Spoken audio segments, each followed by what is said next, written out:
sir. Good evening, sir. Good evening, sir. Good evening, sir.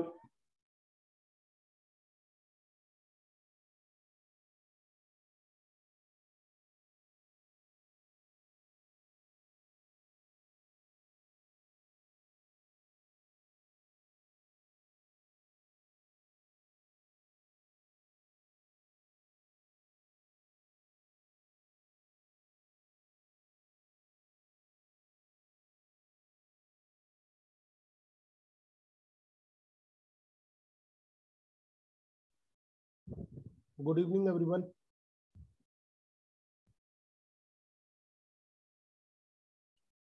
चलिए आज की class start करते हैं।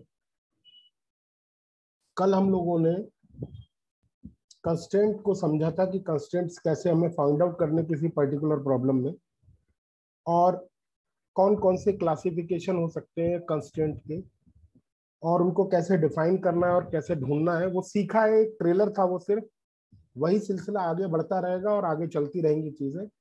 उससे पहले सबसे पहले हम एक चीज डिस्क्राइब करते हैं कि व्हाई टर्म जनरलाइज।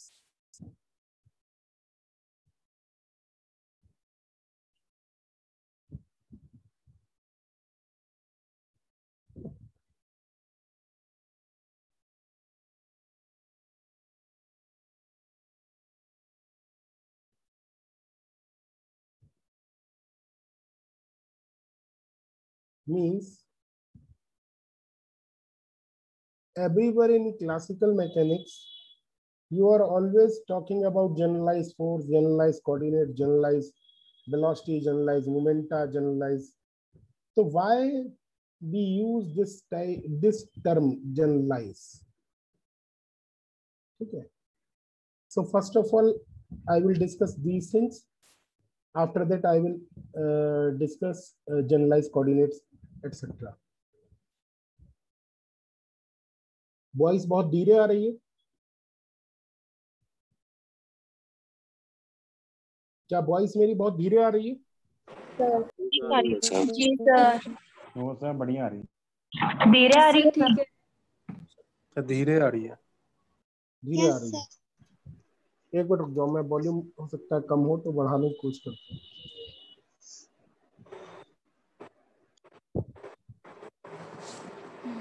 मेरी तरफ से फुल है। सही आ रही है सर एकदम। चलिए कोई नहीं, आवाज अपने आप तेज होगी जैसे जैसे क्लास आगे बढ़ेगी। अब सही है। और ये ठीक है ठीक है ठीक है, चलिए कोई बात नहीं। तो बेटा अपने आप को म्यूट कर ले। तो क्यों हम टर्म जनरलाइज यूज करते हैं? तो अक्सर आप लोग देखेंगे कई टर्म आपको मिलेंगी, जैसे जनरलाइज कोऑर्डिनेट। तो जैसे हम सिंपल पेंडुलम का ही एग्जांपल अगर ले लें,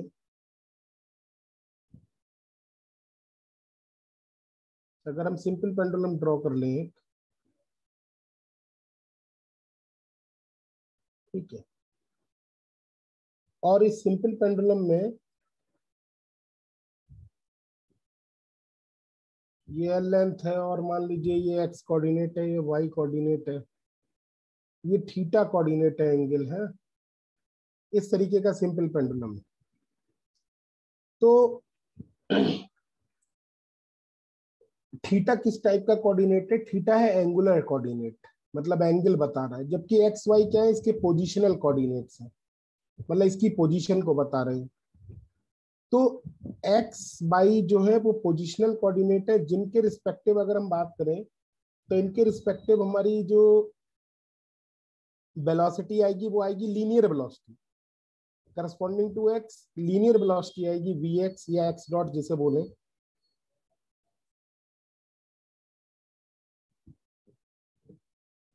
और corresponding to y angular velocity linear velocity आएगी वाई डॉट, जबकि corresponding to theta angular velocity आएगी।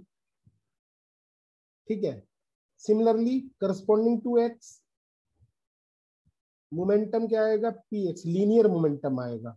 Corresponding to y linear momentum आएगा, जबकि corresponding to theta angular momentum आएगा। Similarly corresponding to x force आएगा along x axis, corresponding to y force आएगा along y axis. Similarly corresponding to theta torque आएगा। तो कहने का मीनिंग क्या है कि हम एक जनरलाइज पैटर्न यूज करेंगे, और जनरलाइज पैटर्न का मतलब है हमारे लिए एंगुलर कोऑर्डिनेट और लीनियर कोऑर्डिनेट में कोई भेद नहीं होगा। जो हम एक ऐसे जनरलाइज प्रोसीजर की तरफ आगे बढ़ रहे हैं जिस प्रोसीजर में किसी भी तरीके का कोऑर्डिनेट हो, चाहे वो एंगुलर कोऑर्डिनेट हो चाहे वो लीनियर कोऑर्डिनेट हो, उसके साथ ट्रीटमेंट एक जैसा करेंगे। मतलब यहाँ पर कोई रोटेशनल डायनेमिक्स और लीनियर डायनेमिक्स अलग अलग तरीके से नहीं सॉल्व करी जाएगी। ये एक जनरलाइज पैटर्न होगा जिसमें रोटेशनल डायनेमिक्स के साथ साथ लीनियर डायनेमिक्स भी सिमिलर मैनर में चलेगी। तो इसीलिए ये कोऑर्डिनेट एंगुलर कोऑर्डिनेट है और ये कोऑर्डिनेट्स लीनियर कोऑर्डिनेट्स है। तो इन सबको एक ही नाम देने का तरीका क्या है, इनको बोल दिया गया जनरलाइज कोऑर्डिनेट। एक ही जनरलाइज कोऑर्डिनेट मींस थीटा ही है अब, या एक्स है। तो जनरलाइज कोऑर्डिनेट को सिंबलाइज करा कैसे जाता है,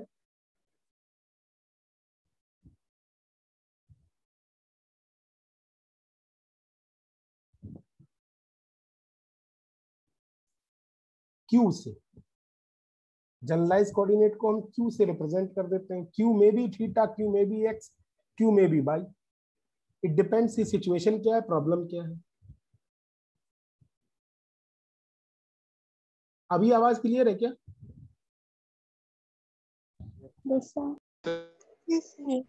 सर आवाज क्लियर है लेकिन आहिस्ता आ रही है।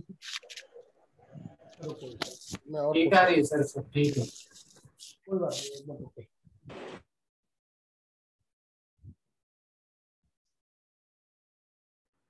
ठीक आ रही है सर, पढ़ाइए। अब देखो, ठीक है। अब ज्यादा पास हुई? हाँ सर अब ठीक है। चलिए ठीक है, फिर भी वो तो बता देना। हाँ, तो जनरलाइज कोऑर्डिनेट नाम रख दिया। It may be in case of simple pendulum it may be theta और एक्स और y depending on your choice. तो वो हम देखेंगे चॉइस का क्या मतलब है। Similarly correspondingly linear momentum, angular momentum और इन सबको एक मिला जुला नाम के रख दिया गया जनरलाइज मोमेंटा, जनरलाइज मोमेंटम। और इसको रिप्रेजेंट कर दिया गया पी से। अब पी जो है वो पी में भी पी एक्स, अगर थीटा है तो पी थीटा, पी में भी एंगुलर मोमेंटम, पी में भी linear momentum along x axis along y axis। तो ये चॉइस पर डिपेंडेंट होगा। सिमिलरली इन्हीं के करस्पॉन्डिंग हम लिख सकते हैं जनरलाइज वेलोसिटी।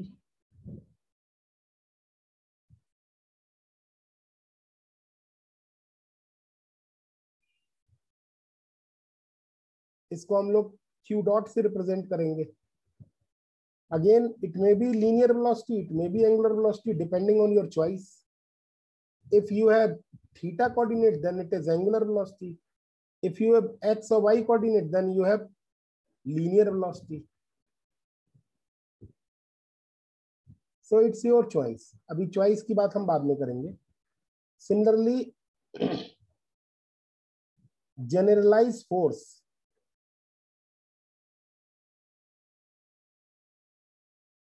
Generalized force क्या है? इसको हम रिप्रेजेंट करेंगे Q से, capital Q। Again, it may be torque or it may be force, depending on your choice। कि अगर आपने चॉइस जो है लीनियर कोऑर्डिनेट की है तो फोर्स आएगा, और अगर एंगुलर कोऑर्डिनेट किया है तो टॉर्क आएगा। इट मीन जनरलाइज फोर्स की जो डायमेंशन होती है वो टॉर्क की भी हो सकती है, फोर्स की भी हो सकती है। जनरलाइज वेलोसिटी की डायमेंशन रेडियन पर सेकंड यानी कि डायमेंशन टी इनवर्स भी हो सकती है, और मीटर पर सेकंड मतलब LT-1 भी हो सकती है। ऐसी जनरलाइज मोमेंटा लीनियर मोमेंटम की भी डायमेंशन हो सकती है, एंगुलर मोमेंटम की भी हो सकती है। जनरलाइज कोऑर्डिनेट एक्स भी हो सकता है और एंगल में रेडियन भी हो सकता है। तो कहने का मीनिंग ये है कि इसलिए कि सारा ट्रीटमेंट एक जैसा रहे, एक शब्द जोड़ दिया गया है जनरलाइज, मतलब एक ऐसा प्रोसीजर की तरफ हम आगे बढ़ना चाह रहे हैं जो हर कोऑर्डिनेट को एक जैसा बिहेवियर मैसेज कराए। ठीक है, तो सबसे पहले हेडिंग डालते हैं जनरलाइज कोऑर्डिनेट का। अभी मैं पीछे की कोई स्लाइड अगर रह जाएगी तो मैं आपको बाद में दिखा दूंगा। तो next heading is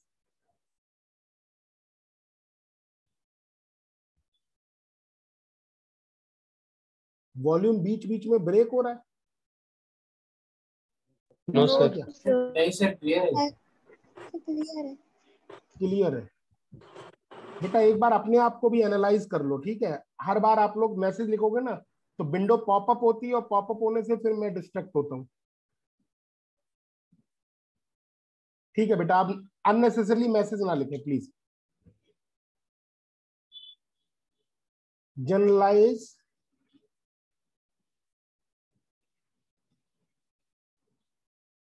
coordinate and यहीं पर हम डालेंगे degree of freedom,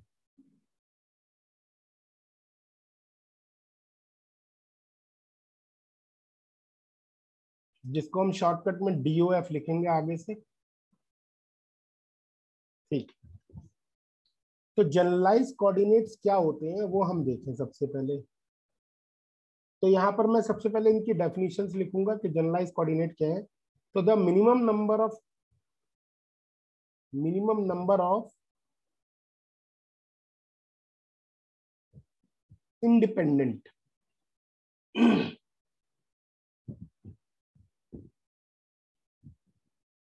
coordinates, minimum number of independent coordinates to describe this system, describe the dynamic system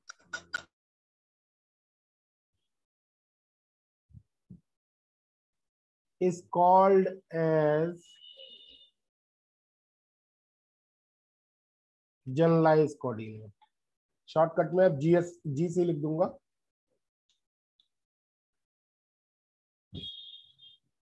represented by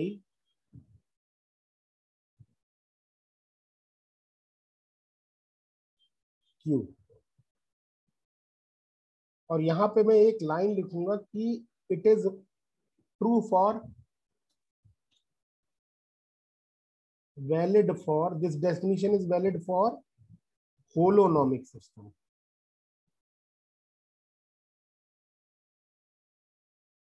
ऐसा क्यों बोल रहा हूं मैं आगे बताऊंगा।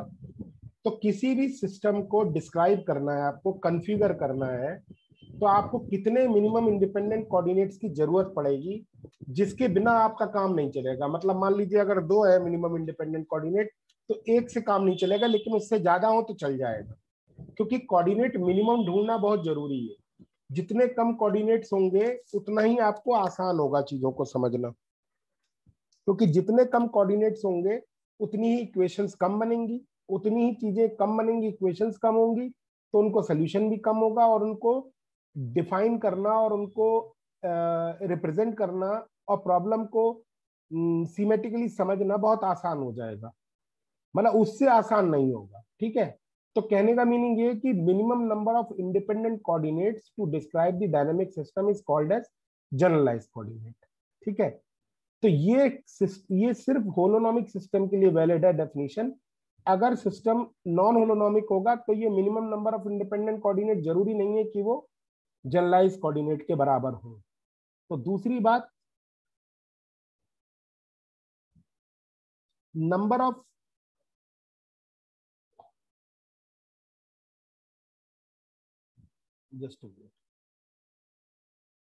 number of generalized coordinate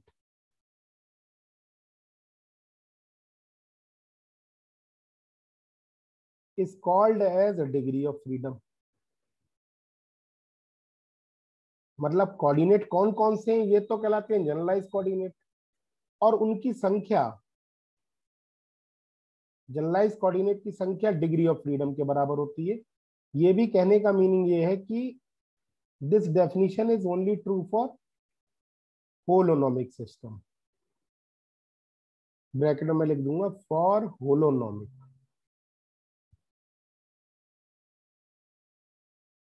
हाँ, यहीं पर चूंकि बात आ रही है होलोनोमिक होलोनोमिक बार बार लिख रहा हूं, तो नोट लिख लें एक, for non holonomic system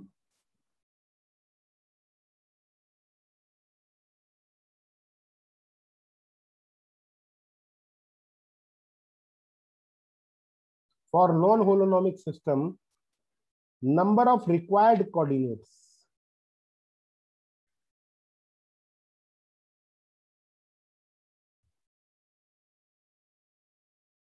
may be greater than degree of freedom।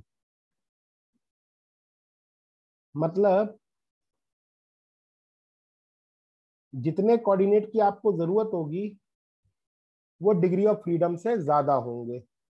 कहने का मतलब क्या है, इसको भी एग्जाम्पल से समझेंगे। कल मैंने आप लोगों को एक वो करवाया था नॉन होलोनोमिक सिस्टम का डिस्क ऑन प्लेन, ठीक है। तो फॉर एग्जाम्पल देख लें,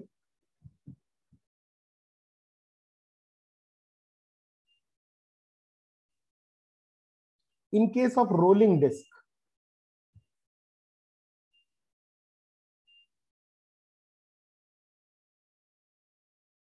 रोलिंग डिस्क के केस में जो कि नॉन होलोनोमिक या सेमी होलोनोमिक है, नंबर ऑफ रिक्वायर्ड कोऑर्डिनेट्स कितने थे याद हो तो?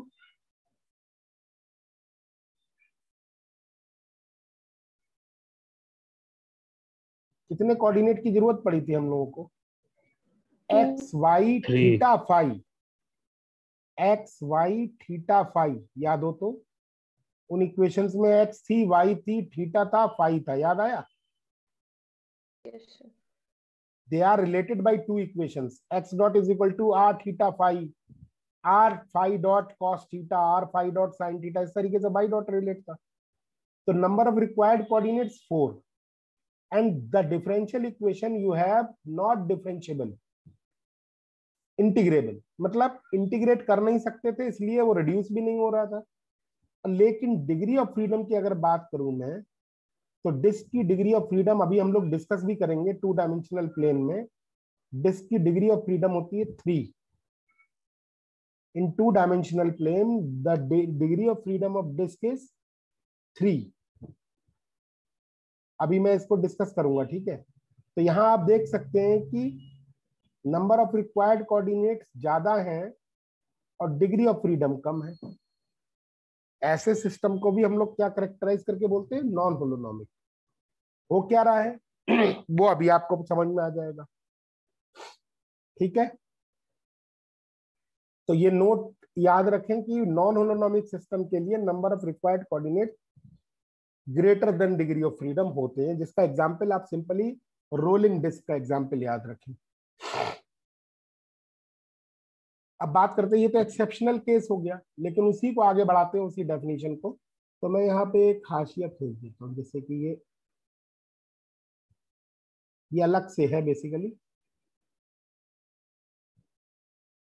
आगे मैं कंटिन्यू करता हूँ अपनी बात को जो मैं चला रहा था। तो इसी का एग्जांपल देखे, फॉर एग्जांपल किसका? Holonomic. In case of holonomic system, in case of simple pendulum, जो कि क्या है? होलोनोमिक है।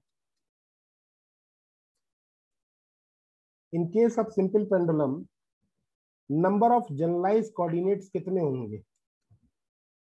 मतलब कितने कोऑर्डिनेट्स के बिना काम नहीं चलेगा, मतलब कम से कम इस सिस्टम को डिस्क्राइब करने के लिए कितने कोऑर्डिनेट्स की जरूरत पड़ेगी? आपके पास चॉइसेस बहुत सारी हैं, एक्स वाई देख लें, थीटा देख लें, लेकिन क्या एक्स और वाई जनरलाइज कोऑर्डिनेट हो सकते हैं? नहीं हो सकते। क्यों? क्योंकि एक्स और वाई इंडिपेंडेंट नहीं है। कल ही आप लोगों से बात हो रही थी कि under root x square plus y square is equal to l है। It means x and y are dependent on each other, और डिपेंडेंट होने की जो इक्वेशन है वो सामने है आपके। तो इंडिपेंडेंट कोऑर्डिनेट होने के लिए कम से कम एक कोऑर्डिनेट की जरूरत तो पड़ेगी, क्योंकि दो तो एक साथ हो नहीं सकते, तो एक ही होगा कम से कम।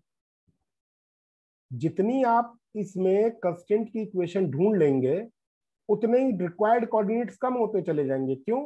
क्योंकि जितनी कंस्ट्रेंट की इक्वेशन होंगी उतनी ही डिपेंडेंट इक्वेशन मिल जाएंगी। जैसे यहां पर आप देखो तो आपको क्यों एक्स और वाई चाहिए? आपको एक्स मिल जाए, अगर आपको एक्स नोन हो तो वाई जरूरत ही नहीं है होने की नोन, वाई आप इससे निकाल लोगे, तो केवल एक्स से ही काम चल जाएगा ना। मींस कहने का मीनिंग ये है मेरा कि यहां पर डिग्री ऑफ फ्रीडम या नंबर ऑफ जनरलाइज कोऑर्डिनेट कौन कौन, मतलब डिग्री ऑफ फ्रीडम कितनी होगी? केवल एक से ही काम चल जाएगा, केवल एक से ही काम चल जाएगा। और अगर मैं कहूं कौन से जनरलाइज कोऑर्डिनेट होने चाहिए, कौन से जनरलाइज कोऑर्डिनेट होने चाहिए, तो एक से काम हो जाएगा। एक कोई सा भी ले लो, ये आपकी चॉइस है, एक्स या वाई या थीटा। मतलब आप एक्स ले लो, वाई ले लो या थीटा ले लो, दिस इज योर चॉइस। ये आपकी चॉइस है, ये आपकी विजडम पे डिपेंडेंट होगी कि आप कौन सा कोऑर्डिनेट लेके चलना चाहते हैं। लेकिन हाँ, अगर आप एक्स और वाई लेके चलेंगे, या मैं अभी बता देता हूं, तो आप एक ऐसे रिजल्ट पर पहुंचेंगे जिसको आप इंटरप्रिटेट नहीं कर पाएंगे, हालांकि वो रिजल्ट सही होगा। लेकिन अगर आप थीटा को लेके चलेंगे तो एक ऐसे रिजल्ट पर पहुंच जाएंगे जो आपको इंटरप्रिटेट करेगा कुछ इक्वेशंस को, मतलब जो ऑसिलेटरी मोशन को डिस्क्राइब कर पाएगा। जैसे आप लोगों को याद अगर हो तो याद भी दिला देता हूं, कुछ इस तरीके की इक्वेशंस आपको मिल जाती हैं अगर आप थीटा लेके चलोगे तो। जो इसकी इक्वेशन ऑफ मोशन होगी theta double dot plus g by l sine theta is equal to 0। हालांकि ये सब आएगी आगे बात, मैं कहना ये चाह रहा हूं कि आप एक्स लेके चलो या वाई लेके चलो या जेड लेके चलो, in each case you got the correct answer, but it may be fruitful, it may not be fruitful.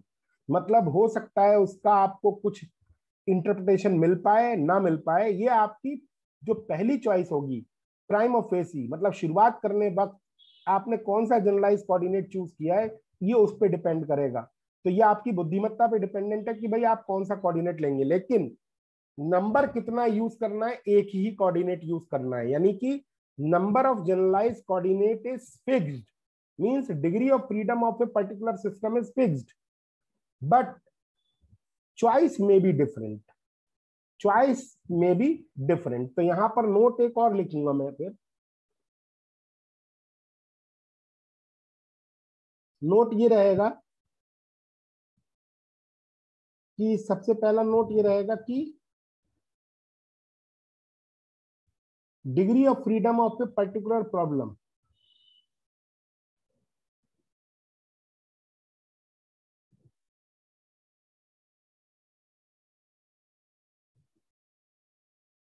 और system is same for everyone.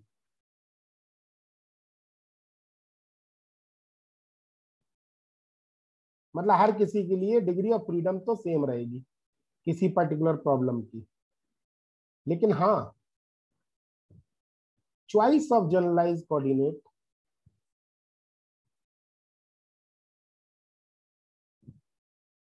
may be different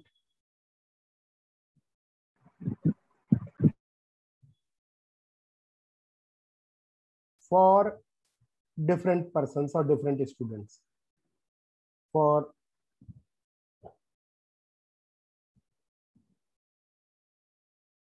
everyone। मतलब डिग्री ऑफ फ्रीडम किसी particular system की same रहेगी, मतलब generalise coordinate कितने use करने ये बात फिक्स रहेगी, लेकिन कौन से यूज करने ये आप पे डिपेंडेंट है, ये आपकी विजडम पे डिपेंडेंट है, आप कौन सा यूज करना चाहते हैं। ठीक है, मेरी बात क्लियर हो रही है? देखिए, जब तक आप ये पूरा लैग्रांजियन फॉर्मुलेशन तक नहीं पहुंचेंगे तब तक आप कंक्लूड नहीं करना कि क्या समझ में आ रहा है। जितना मैं समझा रहा हूं उतना समझो बस, ठीक है? कोई दिमाग में क्वेश्चन आए तो पूछ लो इसी से रिलेटेड, लेकिन आप ये ना सोचें कि ये समझ में आ रहा है तो इससे क्या हो जाएगा या फिर इसका यूज क्या होगा, इन बातों का क्या मतलब है, ऐसे ना सोचना। Be positive. यहां तक मेरी बात क्लियर है? नहीं? क्लियर है सर। सर हाँ। वो DOF3 एक्सप्लेन कर दीजिए एक बार। वो बेटा मैंने कहा ना अभी आएगा ना, डिग्री ऑफ फ्रीडम ही निकालना सिखाऊंगा अगला टॉपिक, ओके सर। है ना? पूरा असाइनमेंट है उसका आपके पास 2। हाँ, और एक बच्चे की आवाज आ रही थी, वो भी बोल दे अपनी बात। ये सर ये तो एक्स वाई प्लेन में मूव कर सकता है ना, तो इसका डिग्री ऑफ फ्रीडम क्यों होना चाहिए? क्या चीज एक्स वाई प्लेन में मूव कर सकता है? वो बेटा एक्स वाई प्लेन में मूव कर रहा है तभी तो एक्स और वाई है, बट एक्स और वाई इंडिपेंडेंटली वेरी नहीं कर रहे, they have some relation because there is a constant. Constant is x square plus y square is equal to L square. It always moves in a circle. If motion is confined in a plane, then it is always moving in a circle. So there is a relation between x and y. So you can't say these x and y coordinates are independent. But our definition is independent coordinates की संख्या को हम लोग बोलते हैं क्या? Degree of freedom. तो independent coordinate जब दोनों नहीं है तो एक तो होगा, फिर समझ रहे हो? तो सर ये मिनिमम नंबर ऑफ, हाँ मिनिमम नंबर ऑफ कोऑर्डिनेट्स कह सकते हैं इसको? हाँ, मिनिमम नंबर ही लिखा हुआ है ना, मिनिमम नंबर होने चाहिए और इंडिपेंडेंट कोऑर्डिनेट्स होने चाहिए, कम से कम इंडिपेंडेंट कोऑर्डिनेट्स. भाई एक आपने लिया है एक्स, अब एक्स का रिश्ता किसी और से है ही नहीं. अभी और भी दिखा दूंगा केसेस तो आपको और क्लियर हो जाएगा. जैसे फॉर एग्जांपल मैं आपको और समझाने के लिए डिग्री ऑफ फ्रीडम ही अगला टॉपिक डाल रहा हूं.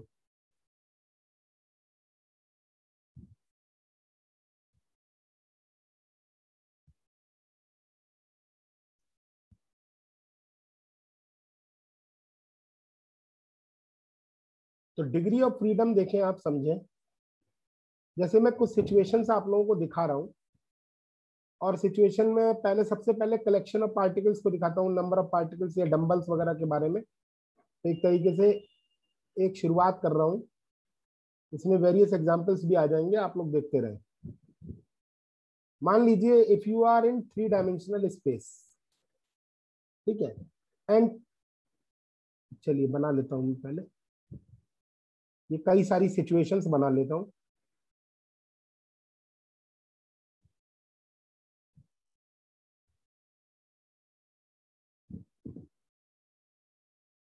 And so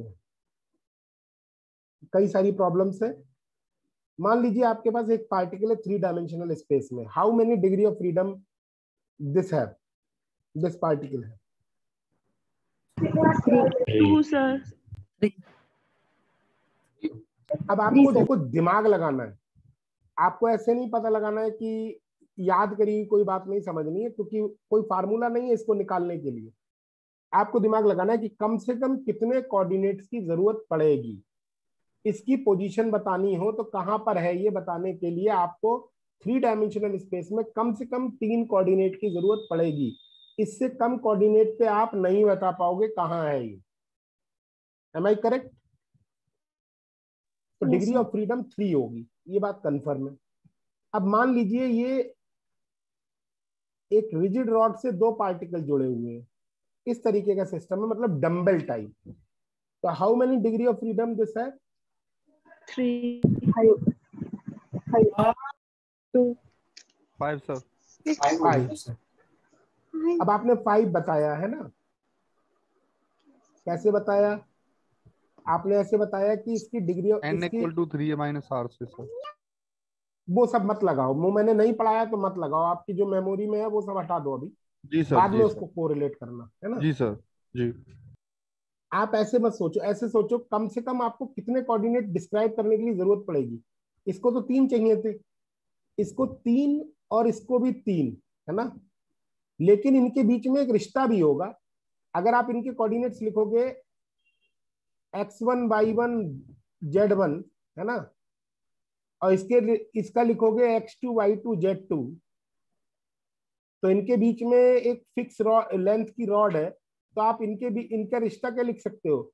x2 minus x1 का square plus y2 minus y1 का square plus z2 minus z1 का स्क्वायर बराबर d. इसका मतलब ये सारे तो इंडिपेंडेंट कोऑर्डिनेट नहीं है, इनके बीच में एक रिश्ता है। इसका मतलब इससे एक कम होगा इंडिपेंडेंट कोऑर्डिनेट। जितने आप रिलेशन ढूंढ लोगे उतने ही कोऑर्डिनेट्स की संख्या कम हो जाएगी। क्यों? क्योंकि अगर आपको ये नोन हो जाए, कौन कौन, कोई से इनमें से 5, 1 2 3 4 5, अगर आपको ये 5 पता चल जाए तो छठा आपको इस इक्वेशन से पता चल जाएगा। क्या मैं सही कह रहा हूं? कोई से भी इनमें से 5 पता चल जाए तो छठा आपको इस इक्वेशन से पता चल जाएगा। तो जितनी ज्यादा आप इक्वेशंस ढूंढ लेंगे उतने ही रिक्वायर्ड कोऑर्डिनेट्स कम होते चले जाएंगे, है ना? तो अगर मैं यहां पर मैं कहूंगा इसलिए 5 डिग्री ऑफ फ्रीडम इसकी होगी।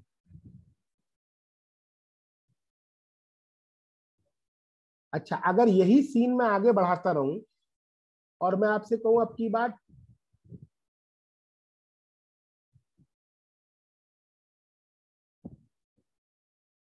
तीन पार्टिकल्स हैं जो कि रिजिड रॉड से जुड़े हुए हैं, तब कितनी डिग्री ऑफ फ्रीडम होगी?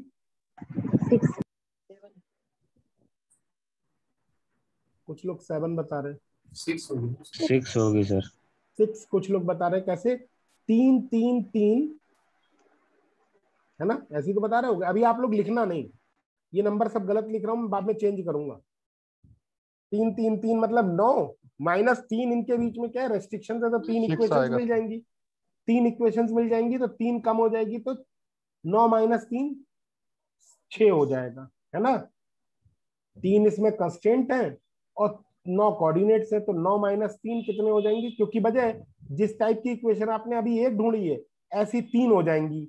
एक ये हो जाएगी, ऐसी एक और हो जाएगी, ऐसी एक और हो जाएगी, है ना? क्योंकि ये वाला पार्टिकल यहाँ आ जाएगा, तो x3 y3 z3।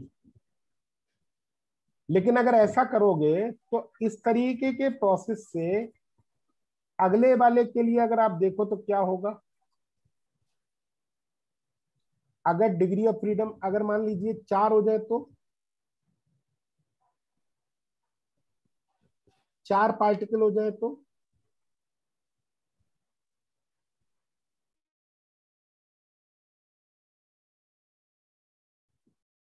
कितनी डिग्री ऑफ फ्रीडम होंगी?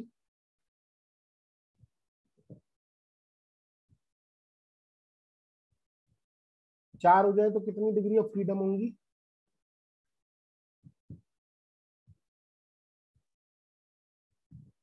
6। 8 सर। 6 कैसे आप गिन रहे हो? 9। सर 3 3 3 3 सर 10 और होगी।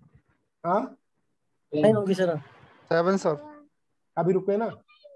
12 माइनस कितने हैं ये? 1 2 3 4 5 सर। 4 2 6 6 आगे सर। 6 ही आएगा। लेकिन अगर यही प्रोसीजर आगे बढ़ाते रहोगे तो आपका निगेटिव में भी आ जाएगा, 0 भी आ जाएगा। क्योंकि आप देखें अगले वाले केस में अगर 5 ले लूं तो कितने होंगे?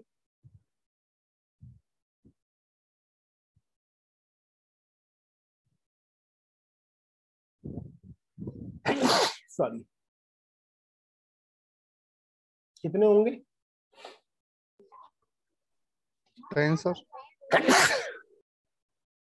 कितने होंगे? 6 सर। 6। तब भी 6। तो इसको एक्सप्लेन कर सकते हो 6 अभी भी क्यों? अभी भी 6 क्यों?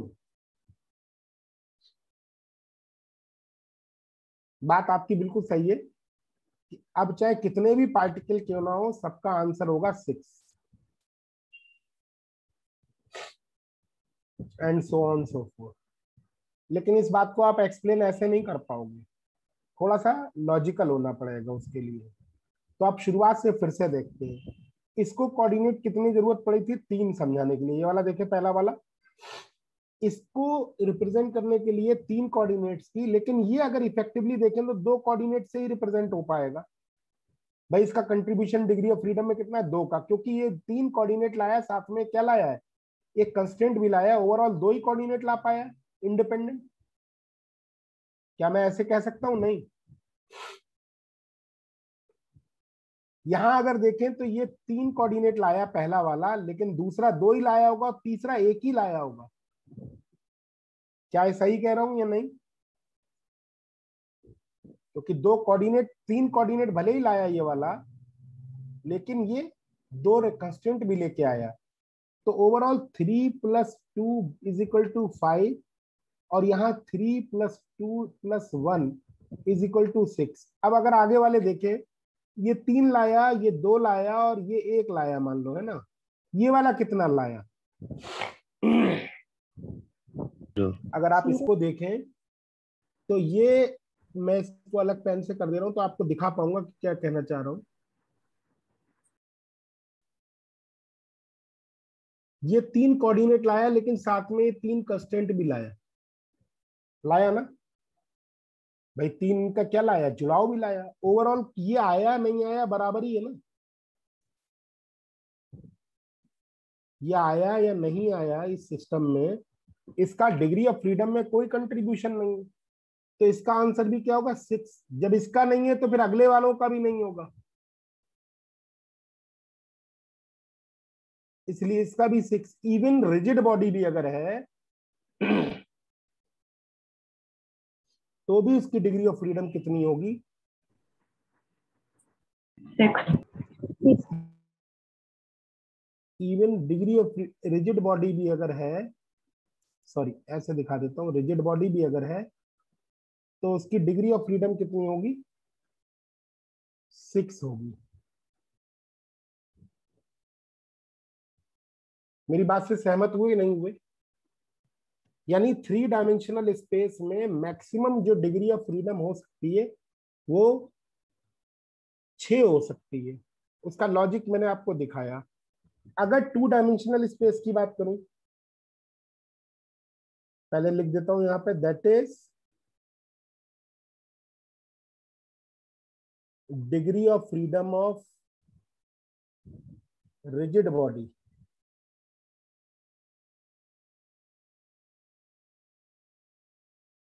in 3 dimensional space is 6। ठीक है। अगर मैं बात करूं 2 डायमेंशनल स्पेस में, मान लीजिए रिजिड बॉडी क्या है?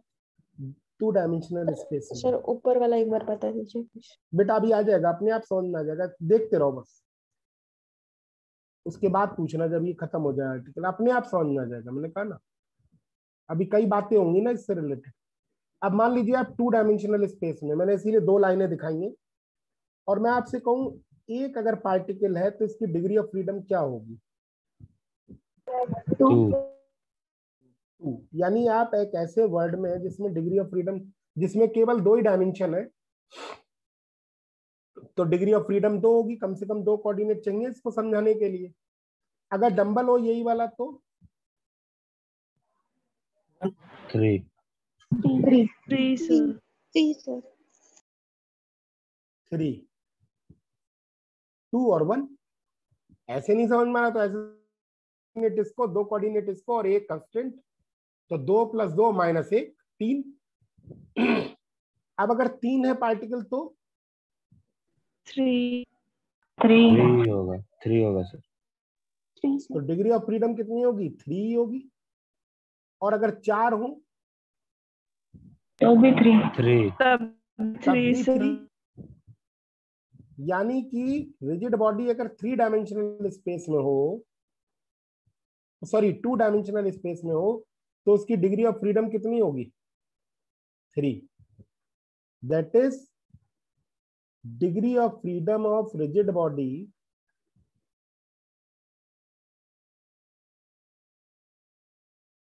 in 2D space is 3।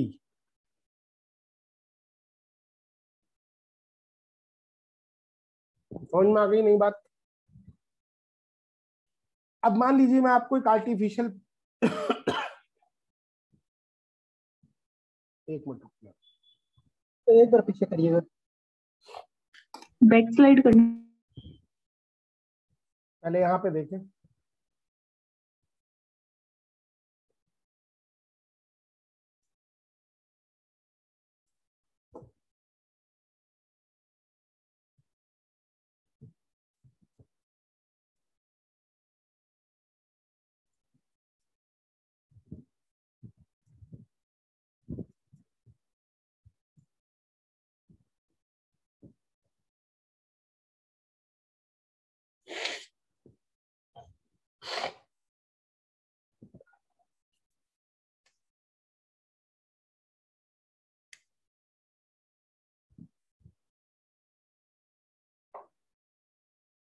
हाँ बेटा, आप जो पूछना चाह रहे थे वो पूछो जरा एक बार, क्या पूछ रहे थे?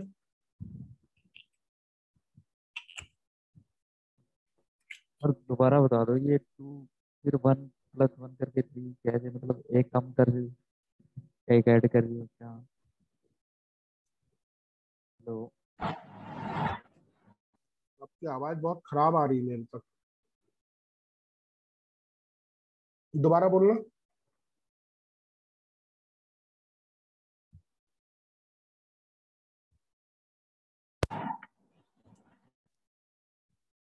मेरी आवाज पहुंच रही है आप लोगों तक? Yes sir. Yes Yes, clear आ रही है। दोबारा बता दें, मैं फिर से ये कह रहा हूं, जैसे चलो दोबारा भी बताऊंगा, लेकिन एक और क्वेश्चन करवा दूं उसके बाद बताता हूँ। ये आपका लेवल 2 का असाइनमेंट है।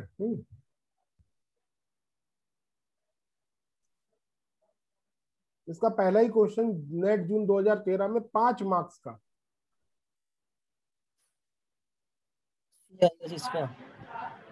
एक क्वेश्चन आपके सामने है। The degree of freedom of rigid body in d dimensional space. अगर डी डायमेंशनल स्पेस है तो रिजिड बॉडी की डिग्री ऑफ फ्रीडम क्या होगी? ऑप्शन सी।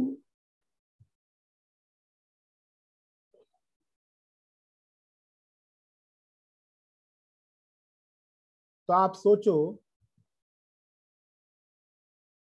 रिजिड बॉडी का जब एक पार्टिकल आया होगा तो कितने कोऑर्डिनेट लाया होगा डी डायमेंशनल स्पेस में? D coordinate. D sir. D coordinates लाया होगा। फिर जब अगला वाला पार्टिकल आया होगा कितने कोऑर्डिनेट्स लाया होगा? डी -1। D-1। देखो पिछला पैटर्न अगर समझ में आ गया होगा तो ये वाला पैटर्न भी समझ में आ रहा होगा। तीसरा वाला चूंकि 2 ऑलरेडी प्रेजेंट है तो तीसरा वाला, D-2। और ये सिलसिलेवार कब तक चलता रहेगा? जब तक 3 to 1 ना आ जाए, है ना। और उसके बाद जितने भी पार्टिकल आएंगे वो कोई कंट्रीब्यूशन नहीं देंगे, यही है ना। Yes sir. तो 1 से लेके डी तक का सम क्या होता है? D/2 यानी ऑप्शन सी करेक्ट हो जाएगा।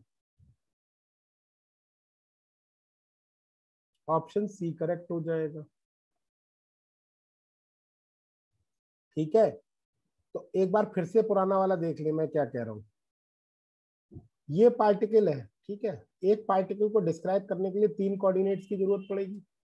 2 पार्टिकल से बना डंबल है, अगर बीच की लेंथ जो है वो फिक्स है तो 3 इसको जरूरत पड़ेगी और इफेक्टिवली 2 इसको। क्यों? क्योंकि ये आने से 3 कोऑर्डिनेट ऐड हुए होंगे, लेकिन 3 कोऑर्डिनेट के साथ एक इनके बीच में एसोसिएशन है, बेसिकली इनके बीच में कंस्टेंट भी है। तो ओवरऑल नेट अगर देखें इफेक्टिवली ये 2 ही कोऑर्डिनेट कंट्रीब्यूट कर रहा होगा डिग्री ऑफ फ्रीडम में, इसलिए 3 + 2 5 होगी डिग्री ऑफ फ्रीडम। सिमिलरली जब तीसरा पार्टिकल आएगा तो ये 3 कोऑर्डिनेट जरूर लेके आ रहा होगा, लेकिन 3 कोऑर्डिनेट के साथ साथ ये 2 एसोसिएशन भी लेके आ रहा है, मतलब 2 कंस्टेंट भी लेके आ रहा है। तो इफेक्टिवली ये एक ही का कंट्रीब्यूशन दे पाएगा, और जो बाकी के बचे हुए हैं वो 3 कोऑर्डिनेट ला रहे होंगे और 3 ही एसोसिएशन ला रहे होंगे, उनका निग्लेक्ट हो जाएगा। तो ओवरऑल पूरी रिजिड बॉडी में केवल शुरू के जो 3 पार्टिकल है वही कंट्रीब्यूट कर रहे हैं किसमें? डिग्री ऑफ फ्रीडम में।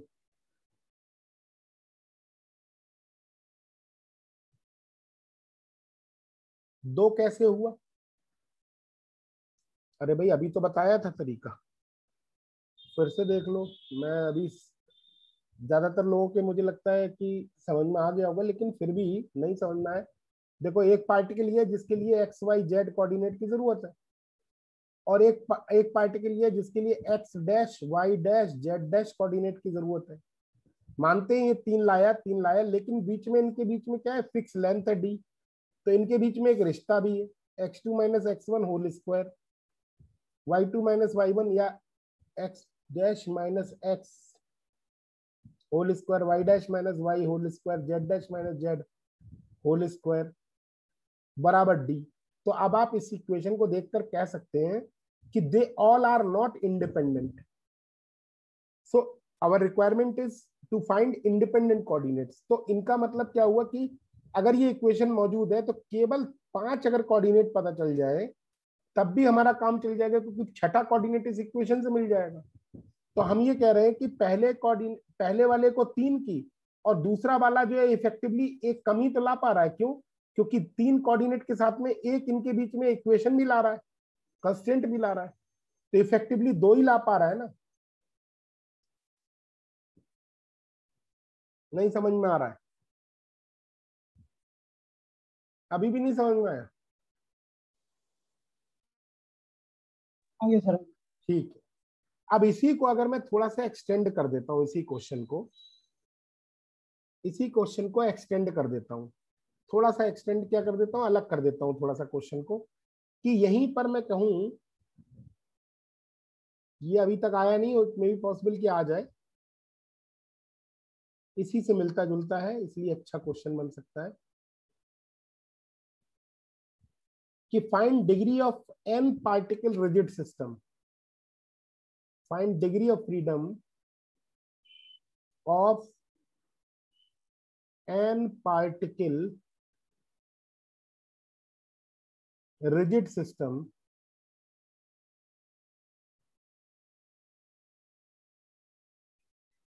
in n dimensional space या small n dimensional space।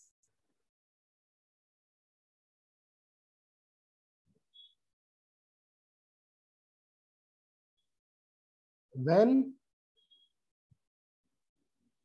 पहला सवाल बना दूं n is greater than capital N, और दूसरा सवाल बना देता हूं n is less than capital N।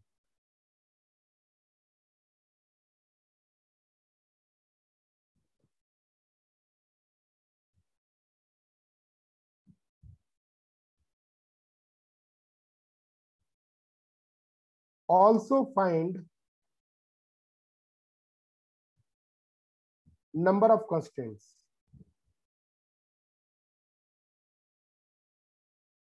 कितने कंस्टेंट्स इन्वॉल्व है।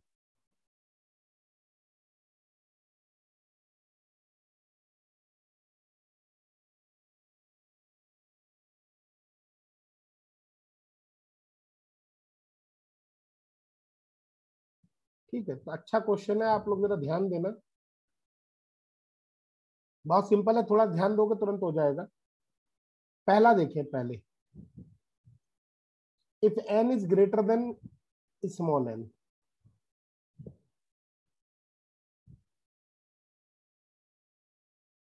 n is greater than capital N। देखें, अगर n कैपिटल N से बड़ा होगा, n मतलब डायमेंशन ज्यादा है और पार्टिकल कम है, ठीक है, तो क्या होगा, डिग्री ऑफ फ्रीडम अगर निकालेंगे तो थोड़ा कोशिश करें आप लोग निकालने की। ये तो जब उसी पहला तरह पहले वाले की तरह वैसे ही होगा। n इंटू n प्लस 1/2 हो जाएगा ये तो। कैसे?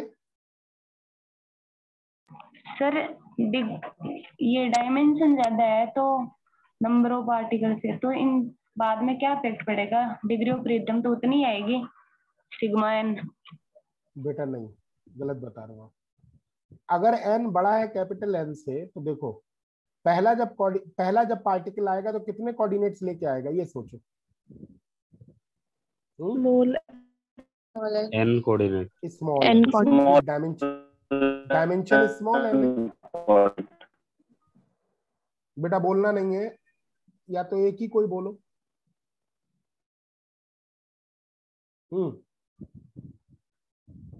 अगर जब पहला पार्टिकल आएगा तो कितने कोऑर्डिनेट्स लेके आएगा, स्मॉल n, क्योंकि स्मॉल n जो है डायमेंशनल स्पेस है ना, डायमेंशन कितनी है स्मॉल n। ऐसे तो हुआ था पिछला वाला भी, 3 डायमेंशनल स्पेस था तो d डायमेंशनल स्पेस था तो d लिखा था, n डायमेंशनल स्पेस है तो n लिखूंगा।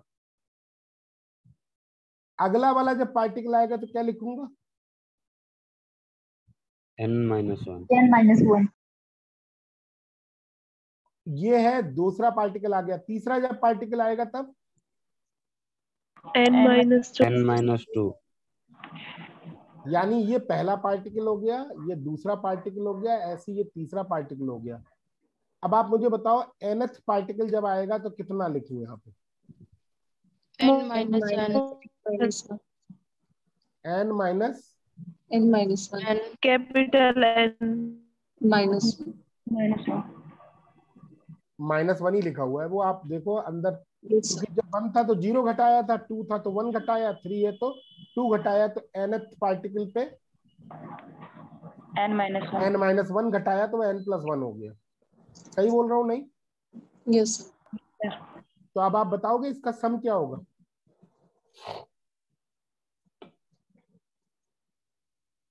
अरे जीपी है, n टर्म्स की जीपी, वो AP, n/2 number of terms divided by 2, first term plus last term.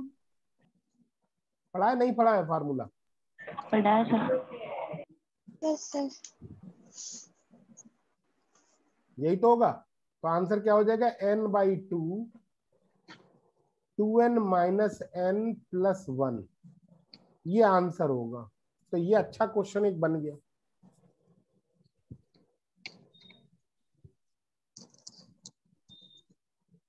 Dimensions अगर ज्यादा है और पार्टिकल्स कम है, लेकिन अगर इसी को मैं आगे बढ़ाऊं second part, if n is small n is less than capital N, अगर small n less than capital L है, n है, तब बताओ क्या आएगा? पहला पार्टिकल रखा जाएगा तो n आएगा, दूसरा n-1, तीसरा n-2 and so on so four. जब स्मॉल nth आएगा तो कितना आएगा? nth पार्टिकल, वो टर्म क्या आएगी? 0 minus n-0 n-n+1 हो जाएगा, तो n कट जाएगा, लेकिन अभी भी पार्टिकल मौजूद है। और जब nth पार्टिकल रखा जाएगा कैपिटल nth, तब तक उसका कोई कंट्रीब्यूशन नहीं होगा। इसका मतलब इसका सम वही आएगा जो आप बता रहे थे। ये आंसर हो गया। नहीं समझ में आया? आ गया सर। क्योंकि ज्यादा पार्टिकल हैं। और अच्छा, नंबर ऑफ कंस्टेंट्स भी अगर देख ले तो वो भी निकाल देते हैं। कोई बता सकता है नंबर ऑफ कंस्टेंट्स कितने होंगे?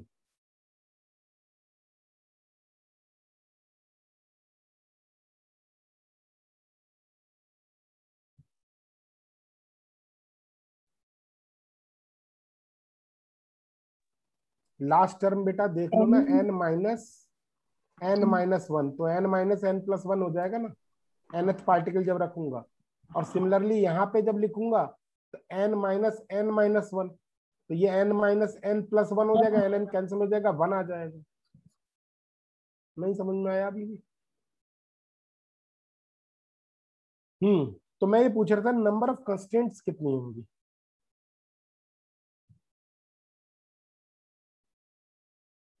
n 3n minus degree of freedom. 3 क्यों बोल रहे हो बार बार? बार बार आपके दिमाग में ये जो 3 घुसा हुआ है, ये गलत घुसा हुआ है। जब ये बातें जो आप बोल रहे हो, ये सारी 3 डायमेंशनल स्पेस के लिए है अभिषेक। तो आपको बोलना चाहिए क्या?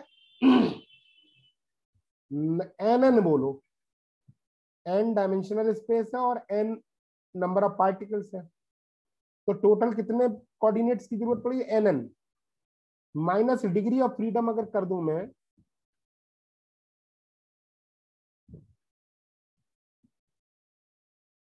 तो ये आपका हो गया क्या?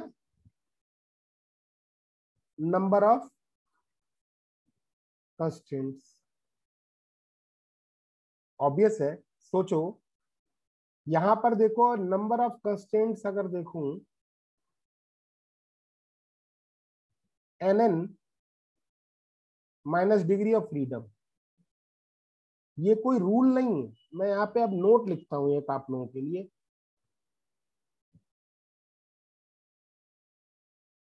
कि डिग्री ऑफ फ्रीडम जो है वो बेसिकली क्या है, जितना डायमेंशनल स्पेस है। मान लीजिए अगर n डायमेंशनल स्पेस है तो n, लेकिन जैसे ही अभिषेक लिख रहा है 3 डायमेंशनल स्पेस है तो 3n। तो मैं यहाँ पे लिख देता हूं डायमेंशनलिटी ऑफ स्पेस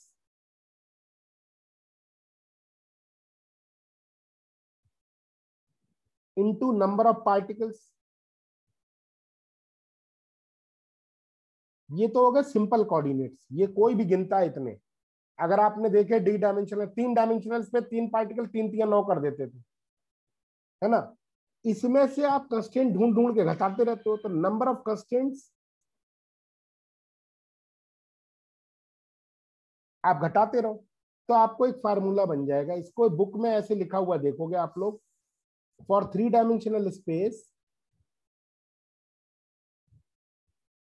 ये फार्मूला ऐसे लिखा हुआ दिखाई देगा आपको, 3n माइनस के, जहां पे k जो होगा वो नंबर ऑफ कंस्टेंट्स होंगी और 3 dimensional space n number of particles.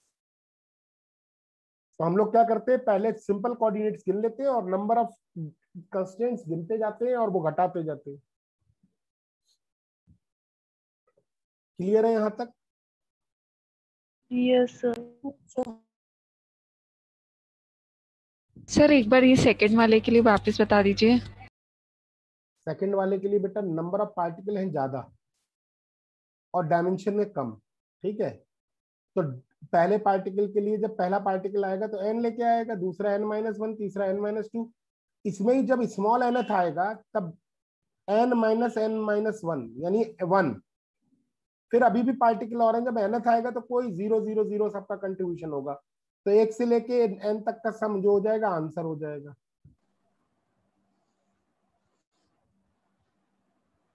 नहीं हुआ क्लियर? हो गया सर।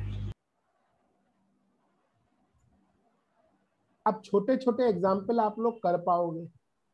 भाई ये डिग्री ऑफ फ्रीडम खत्म नहीं हुआ है, ये तो शुरुआत हुई है, क्योंकि यही चीजें आप लोग आगे बढ़ाते रहोगे। अगर मैं आपसे कहूं कि डिग्री ऑफ फ्रीडम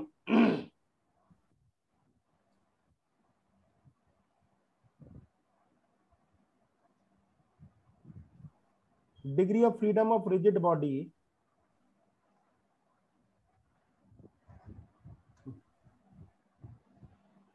कंस्ट्रेंट समझ नहीं आया, एक मिनट रुको।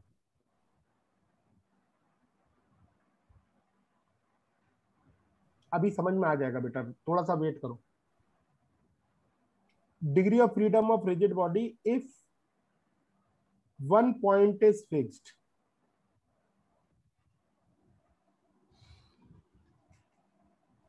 अगर एक पॉइंट फिक्स है तो डिग्री ऑफ फ्रीडम क्या होगी।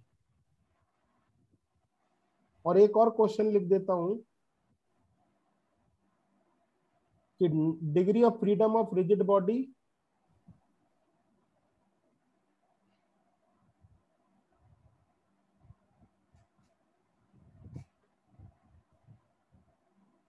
if 2 points are fixed।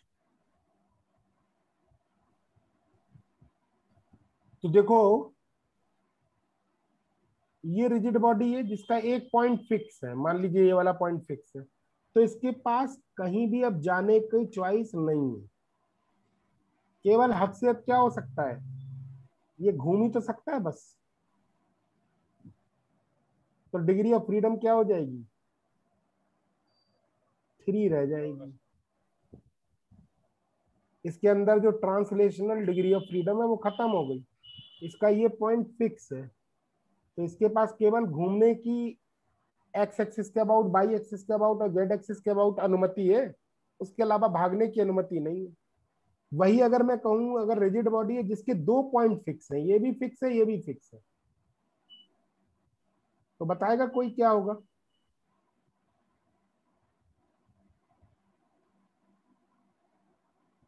Degree of freedom क्या होगी अगर ये दोनों फिक्स है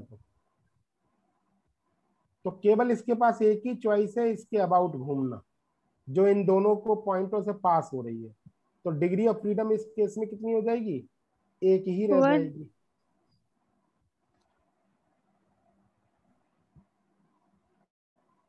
ठीक है,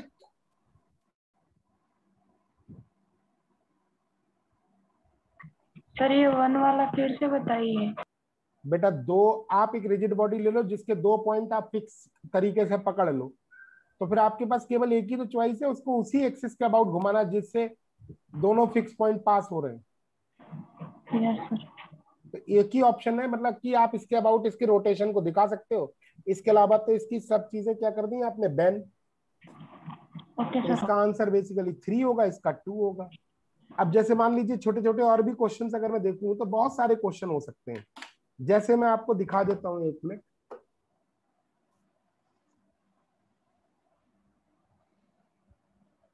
आपकी स्क्रीन पे दिख रहा है?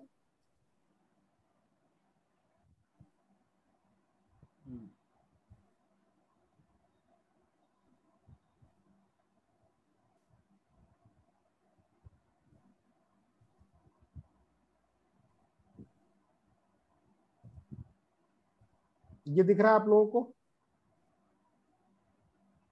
अब जैसे पहला क्वेश्चन आप लोग देखें फटाफट। Consider the Atwood machine as shown in figure. If string is inextensible and blocks are moving along vertical direction only, then degree of freedom of system is?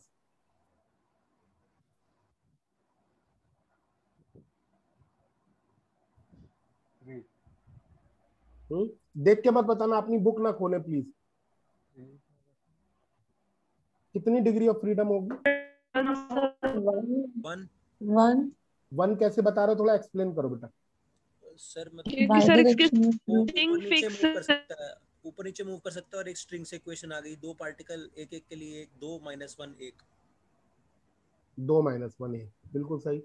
कोई और तरीका बता दो जो बच्चों को आसानी से समझ में आ जाए।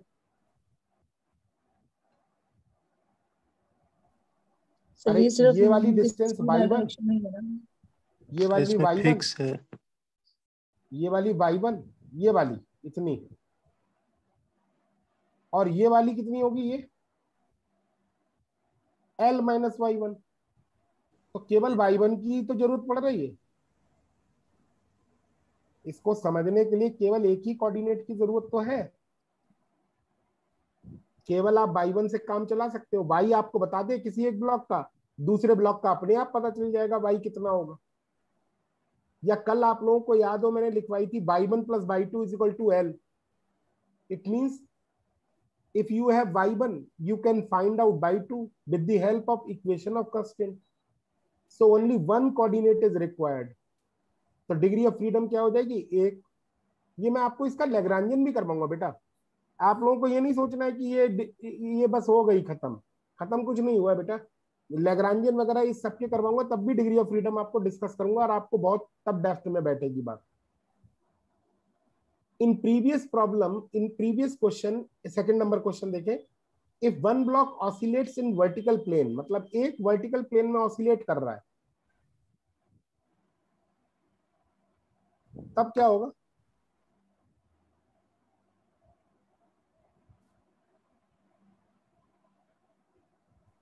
कोई बताएगा? 2 होगा सर। 2 क्यों?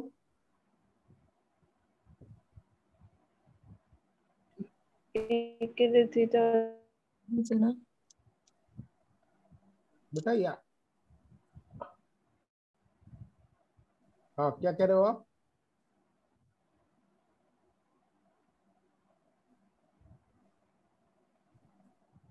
आप लोगों को ये दिखाई दे रही है स्क्रीन? Yes sir. होगा ना।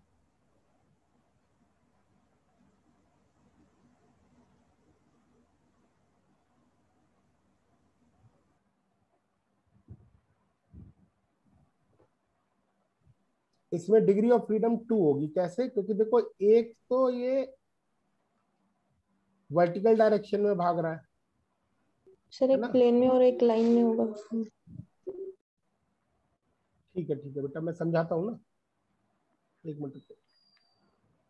ठीक है, इसको तो वाई कोऑर्डिनेट की जरूरत होगी, लेकिन ये ऑसिलेट कर रहा है, ऐसे ऐसे झूल रहा है, तो इसको आर थीटा की जरूरत पड़ेगी कम से कम, है ना।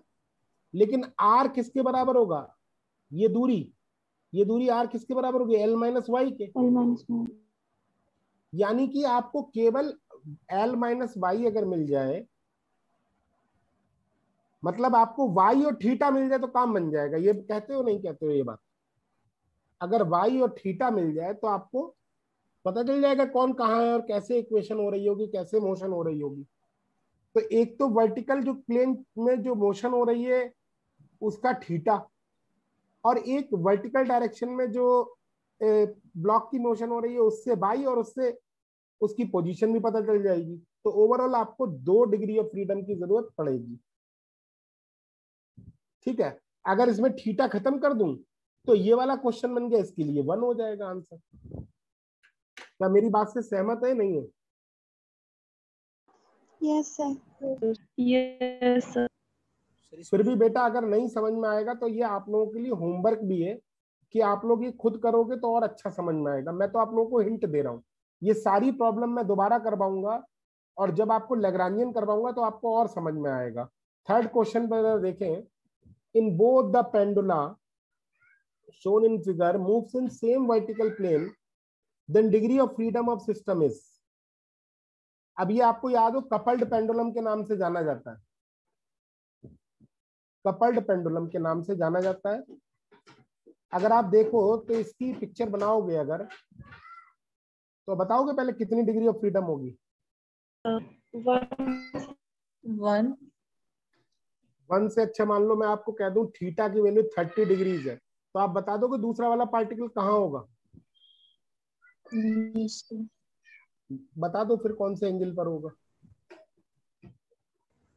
नहीं बता पाओगे, नहीं बता पाओगे। क्यों? क्योंकि आप जरा इधर ध्यान देना।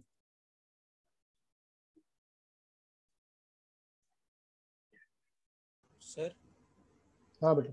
सर पुली वाले क्वेश्चन में जो हम पुली की लेंथ को हमेशा नेग्लेक्ट करके ही चलना होता है क्या? पुली की लेंथ को निगलेक्ट? अच्छा, पुली के साइज को, जो वायर जा रही है, मतलब ये वाली ना? हाँ हाँ, इसको नेग्लेक्ट कर ले हमेशा।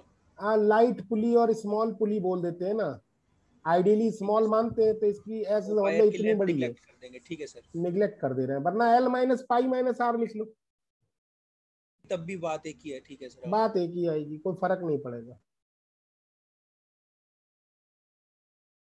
ठीक है, हाँ। तो मैं ये बोल रहा था, अभी कौन सा क्वेश्चन चल रहा था हमारा? कपल्ड पेंडुलम वाला। तो इसमें अगर ये देखो, ये पेंडुलम अगर ये हिलेगा तो अभी से स्प्रिंग दबेगा या खींचेगा?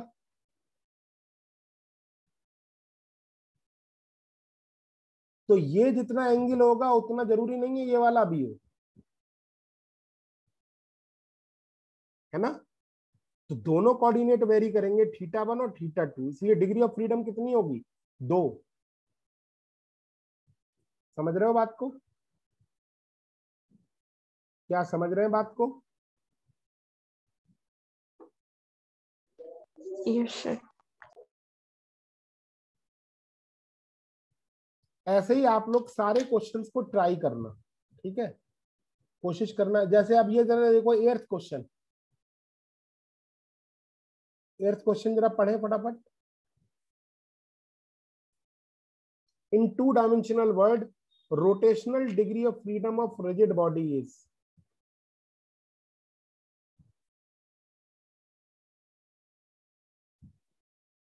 टोटल तो 3 होती हैं। 1 3 में से 2 तो हो गई इसकी ट्रांसलेशनल मोशन, क्योंकि एक्स डायरेक्शन में जाएगी या वाई डायरेक्शन में जाएगी, और एक हो गई इसकी रोटेशनल मोशन। क्यों? जेड एक्सिस के अबाउट ये रोटेट कर सकती है उसी प्लेन में। तो अब जरा मैं आपको एक चीज बताता हूं, मैं वापस जाऊंगा वहां पर जब आप लोगों को बोल रहा था मैं in case of rolling disc, मैंने लिखवाया था ना, रोलिंग डिस्क जब प्लेन पर रोल कर रही थी तो उसकी डिग्री ऑफ फ्रीडम कितनी होगी, आप बता दोगे? प्लेन पर कितनी होगी रोलिंग डिस्क की डिग्री ऑफ फ्रीडम? 3। अभी तो बताया था 2 डायमेंशनल स्पेस में रिजिड बॉडी की डिग्री ऑफ फ्रीडम 3 होती है। और नंबर ऑफ रिक्वायर्ड कोऑर्डिनेट्स कल ही बता दिए थे, एक्स वाई थीटा फाई। तो अब आपके समझ में आ रहा है ये डिग्री ऑफ फ्रीडम 3 क्यों लिखा है?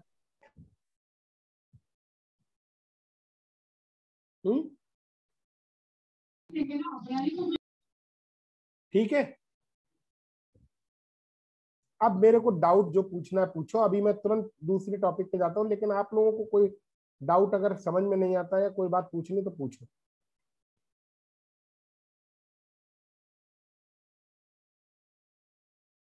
सर एक मिनट, स्लाइड नंबर 8 पे आइए।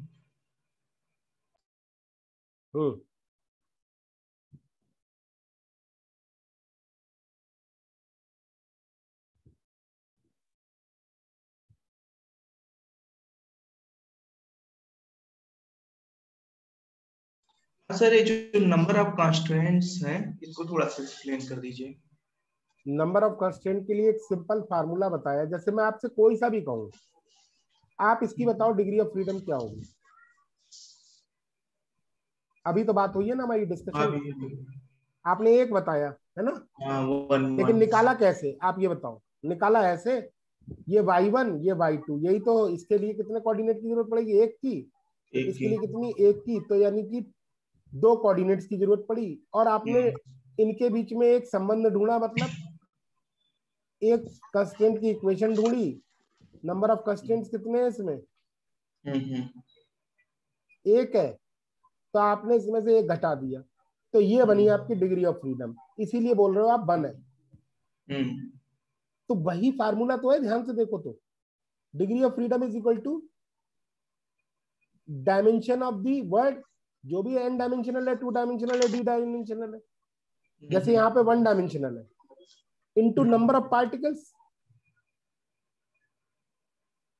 इनटू नंबर ऑफ पार्टिकल्स, कितने हैं? 2 है, माइनस नंबर ऑफ कंस्ट्रेंट्स, वो कितना है? 1 है। तभी तो ये आप 1 लिख रहे हो आंसर, क्योंकि नया फार्मूला नहीं है ये। सर 8 नंबर 8 नंबर स्लाइड पे। तो अगर नंबर ऑफ कंस्ट्रेंट ढूंढने हैं तो डिग्री ऑफ फ्रीडम उधर ले जाओ।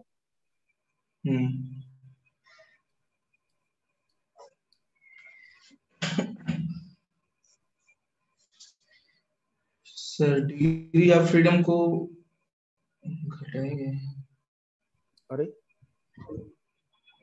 डिग्री ऑफ फ्रीडम बराबर है n minus number of constraint. तो नंबर ऑफ कंस्ट्रेंट बराबर क्या हो जाएगा?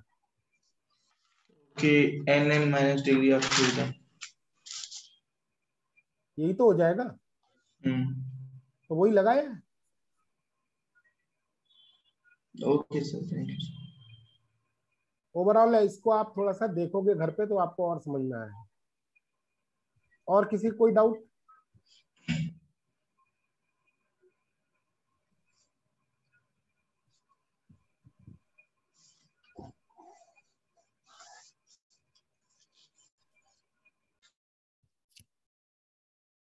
चलिए कोई नहीं, आप लोग ट्राई करना, उसके बाद पूछना, ज्यादा बेहतर रहेगा। नेक्स्ट प्रॉब्लम एक अपनी तरफ से करवा देता हूं कि consider a system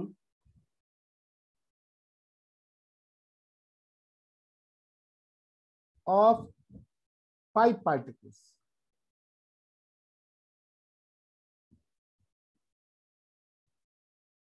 consider a system, rigid system लिख लो। Consider a rigid system of 5 particles, of 5 particles, ठीक है। Find number of redundant coordinates।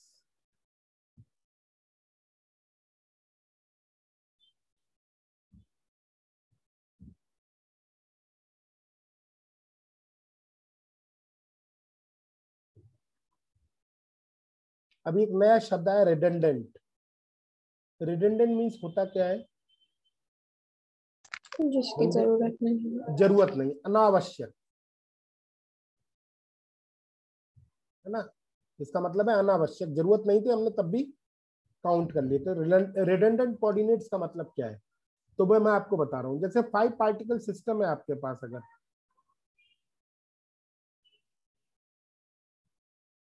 तो रिजिड सिस्टम में आपको पता है डिग्री ऑफ फ्रीडम कितनी है सिस्टम की? 6 अभी बताई थी, 3 डायमेंशनल स्पेस में। अब डिग्री ऑफ फ्रीडम 6 है, लेकिन अगर आप इसके सिंपल कोऑर्डिनेट्स देखो तो कितने? 3 इसके, 3 इसके, 3 इसके, 3 इसके, 3 इसके, मतलब 15,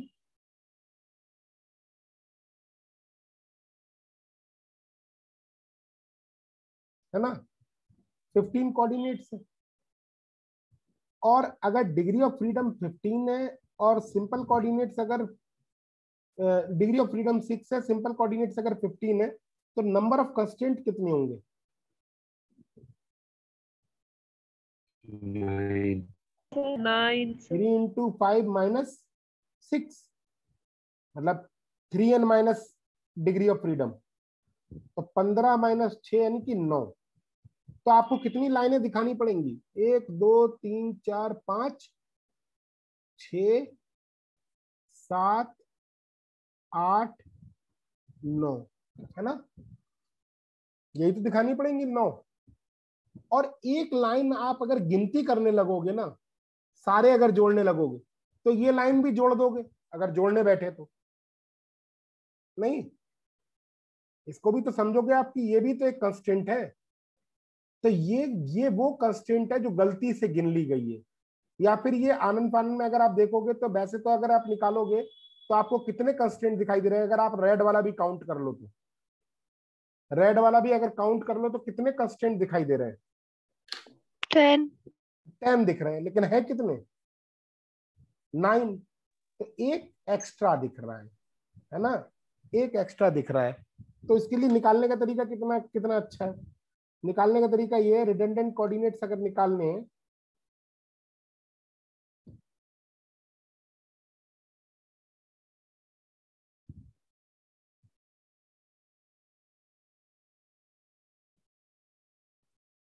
सबसे अच्छा तरीका क्या है? 5c2, जितने पार्टिकल है उनको दो दो जोड़कर कितने कॉम्बिनेशन बनाए जा सकते हैं? 5c2। अगर 6 होते 6c2, भाई यही तो हुआ। और ये 5c2 कितना हुआ? 10 ही तो हुआ। 5 इंटू 4/2 फैक्टोरियल कितना हुआ? 10 ही तो हुआ। आपने भी 10 ही तो बताए थे कॉम्बिनेशन। तो 5 पॉइंट में से दो दो पॉइंट जोड़कर कितने कॉम्बिनेशन बनाए सकते? वही आप समझोगे कि कंस्टेंट है। लेकिन जो नंबर ऑफ कंस्टेंट है एक्चुअल में,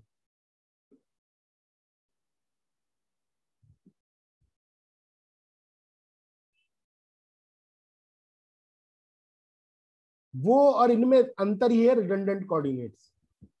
तो 5c2 मतलब 10 माइनस 9, यानी कि एक रिडंडेंट कोऑर्डिनेट की अधिकता है इसमें, मतलब हमने जबरदस्ती गिन लिया है नहीं।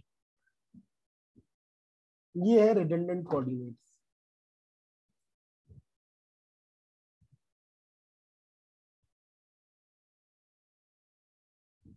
सर एक मेरा डाउट है इसमें सर, क्या यही पर्टिकुलर कोऑर्डिनेट इसमें रिडंडेंट होगा कि कोई सा भी हो सकता है? कोई सा भी, ये तो जबरदस्ती, ये तो एक पिक्चर बना ली है, ये भी हो सकता है। मतलब कुल मिला के एक होगा। कौन सा होगा ये जरूरी नहीं है रेड वाला ही होगा, दूसरे भी हो सकते हैं। तो मैंने बना के दिखा दिया। जैसे आपको अगर ये बात नहीं समझ में आ रही तो ये वाला जरा क्वेश्चन आप लोग देखें तो आपको और समझ में आएगा। फिर मैं वापस इसी पे आऊंगा। Question number 5। सर वो ऐसे करके आपने सिस्टम कोऑर्डिनेट लिखा है, क्या चीज? एससी करके पिछला स्लाइड में simple system. Coordinate, simple coordinates.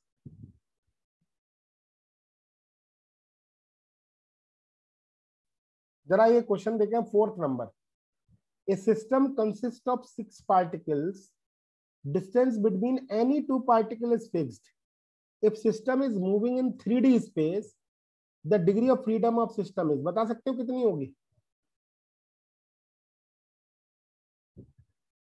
6 particle है 3 डायमेंशनल स्पेस में, सब रिजिडली टाइट है, तो कितना होगा डिग्री ऑफ फ्रीडम? 6 ही होगा ना? 6 ही होगा। कॉम्बिनेशन मतलब ऑब्वियस है ये, 3 डायमेंशनल स्पेस में 6 है तो 6 होगी डिग्री ऑफ फ्रीडम। वो तो मैंने आपको बता भी दिया था। लेकिन अब अगला क्वेश्चन देखिए 5th। In previous question how many constraint between the particle are required and how many are redundant?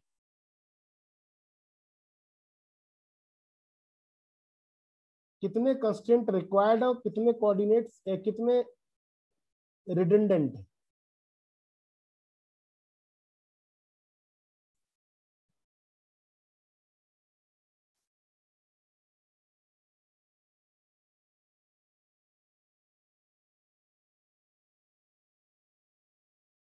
बेटा 1 मिनट रुके।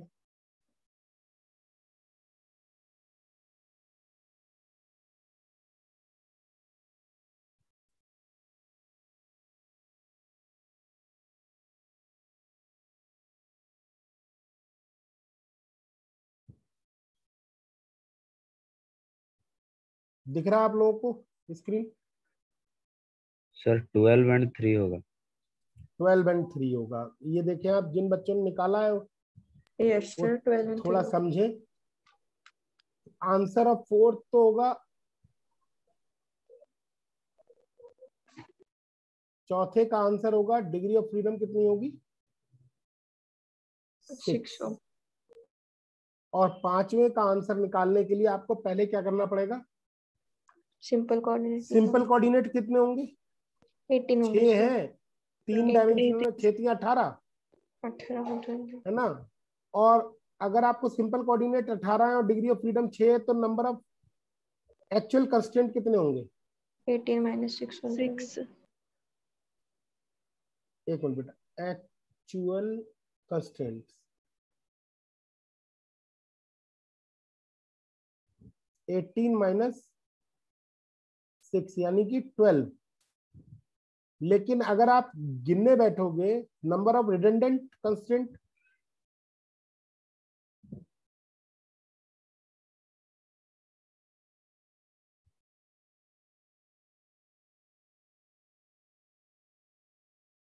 Number of redundant constraint 6C2 minus actual constraint, तो 6 × 5/2 -12 कितना हुआ? ये 15 - 12 3।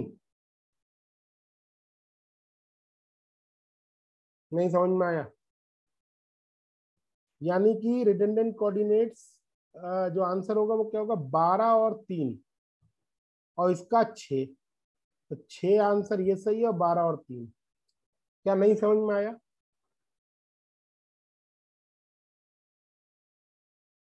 क्या मेरी बात से सहमत नहीं? आया सर। ठीक है,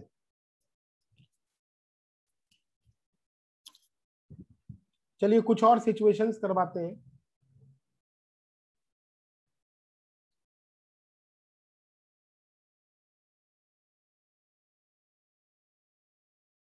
If a particle is moving in a predefined path, if a particle is moving in a moving along a predefined path, predefined path का मतलब है पहले से ही पता है हमें किधर जाना है इसको, ठीक है। Then degree of freedom is always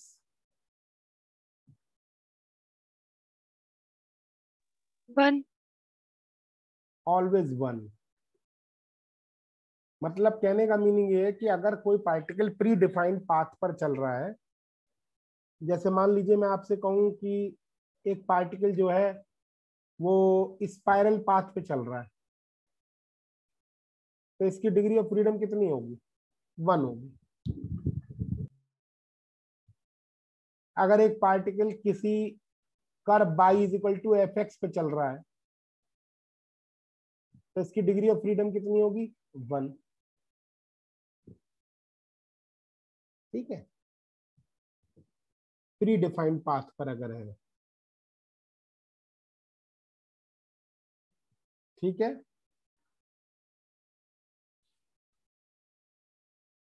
और आगे चीजें आती रहेंगी, मैं आप लोगों को समझाता रहूंगा। तो डिग्री ऑफ फ्रीडम में फिलहाल इतना ही बताता हूं, मैं आगे अब बढ़ जाता हूं। सर रिडंडेंट टर्म बता दीजिए एक बार। रिडंडेंट दोबारा बता दूं? इसके प्रीवियस वाला सर। मैंने कहा 6C2 कॉम्बिनेशन बन सकते हैं 6 पार्टिकल के। Yes sir. 6C2 मतलब कितने हुए अगर सबको जोड़ो तो? 1 2 3 4 5 6 7 8 9 10 11 12 13 14 और एक और बचता है कोई। यस 15। इतने ही तो कॉम्बिनेशन है। क्या they really required to rigid this system, to make rigid this system? क्या इतने कंस्ट्रेंट की जरूरत है? तो मैं ये कह रहा हूं केवल 12 लाइनें जरूरत की हैं, बाकी 3 लाइनें फालतू की चाहिए। और वो कैसे निकलेगा?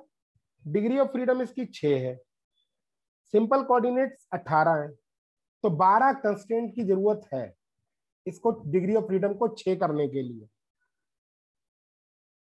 लेकिन अगर सारे कॉम्बिनेशन देखूं तो वो 15 है, तो 3 एक्स्ट्रा खींची हुई लाइनें, ये कहने का मतलब है। Okay sir. सर एक क्वेश्चन और है पे सर, यहाँ हमेशा 6C2 ही लेंगे कि ये थोड़ा NC2 भाई लाइनें तो देखनी है। आपने ये क्वेश्चन करे भी होंगे मैथमेटिक्स में, परमुटेशन कॉम्बिनेशन में, कि एक प्लेन में बताइए कितनी लाइनें खींची जा सकती हैं अगर ये 20 है तो, 20 पॉइंट है तो। Okay okay sir. 20 पॉइंट है तो 20C2 आंसर होगा इसका। कोई ओके दो चूज करोगे ना लाइन खींचने के लिए। ठीक है ना? भाई नंबर ऑफ पार्टिकल्स को ऊपर लेंगे फिर नीचे जो हाँ भाई, फिक्स 2 कर नंबर रहे ऑफ पार्टिकल को ऑब्वियस लेना पड़ेगा ना। हैं। सारे पार्टिकल में से 2 चूज करोगे तो कैसे, तभी तो बीच का कंस्ट्रेंट आएगा। एक ये हो गया, एक ये हो गया, एक ये हो गया, ऐसे ही तो करोगे। Okay sir. चलिए इस पे हम इसको कंटिन्यू करेंगे। ठीक है, मतलब ऐसा नहीं है कि ये खत्म हो गया, लेकिन वो आगे की जो क्लासेस होंगी उनमें कंटिन्यू रहेगा। अभी हम इसको यहाँ पर अर्ध विराम दे रहे हैं, पूर्ण विराम नहीं। तो चीजें चलती रहेंगी, क्योंकि number of particles, number of degree of freedom, जब सिस्टम डिस्क्राइब करेंगे तो ये बातें होती रहेंगी। ठीक है, अब हम बात करते हैं, तैयारियां करते हैं किसकी? लैग्रांज आयलर इक्वेशन से रिलेटेड लैग्रांजियन फार्मूलेशन की। तो सबसे पहला जो इसमें कंसेप्चुअल वर्क अगर देखें तो वर्चुअल डिस्प्लेसमेंट।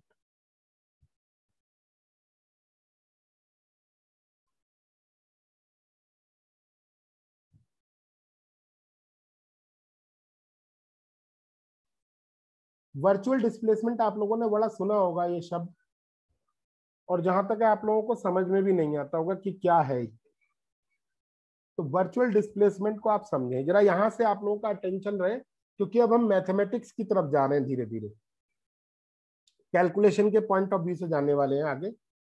तो why it is called virtual? क्योंकि मैं तो जब एमएससी में था, मेरे को जब ये पढ़ाया गया था, तब मुझे नहीं समझ में आता था कि इसको वर्चुअल क्यों बोलते हैं, जबकि हम लोग फिजिक्स पढ़ रहे हैं और जबकि हम लोग मैकेनिक्स पढ़ रहे हैं। तो इसमें या तो एक्चुअल में हटेंगी चीजें या फिर नहीं हटेंगी।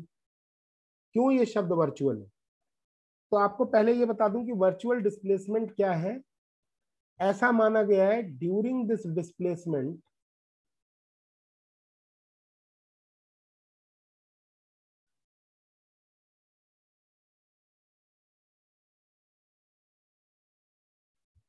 during virtual displacement, it is considered that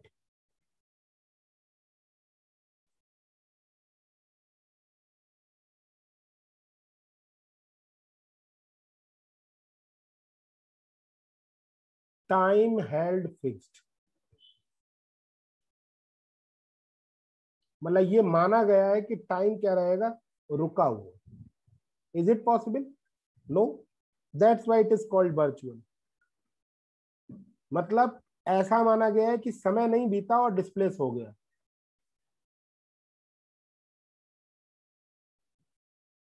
Obviously it is not actually possible. That's why it is purely mathematical concept.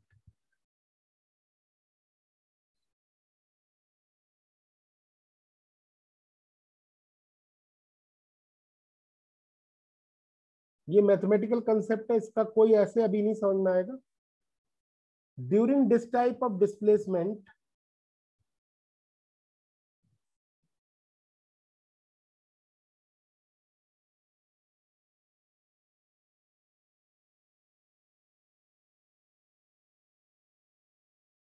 all conditions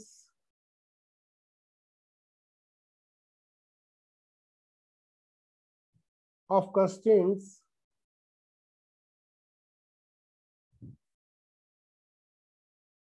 remains same.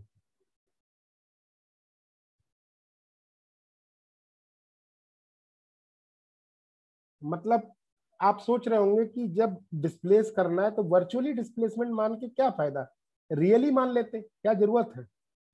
तो वर्चुअली इसलिए माना क्योंकि कई जगह ऐसी होती हैं जहां पर अगर आप रियली डिस्प्लेस कर देंगे तो हो सकता है प्रॉब्लम बदल जाए। जैसे मैं आपको बताऊं, बड़ा छोटा सा एग्जांपल है। For example, in case of particle on sphere,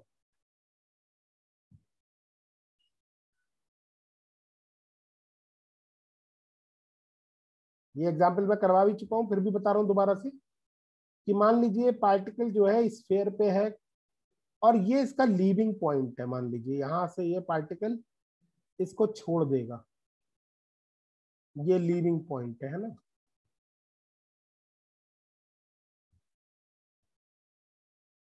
और इससे ऊपर इधर की तरफ को जो मोशन है वो क्या है, सर्कुलर। और इससे नीचे क्या है, इसके बाद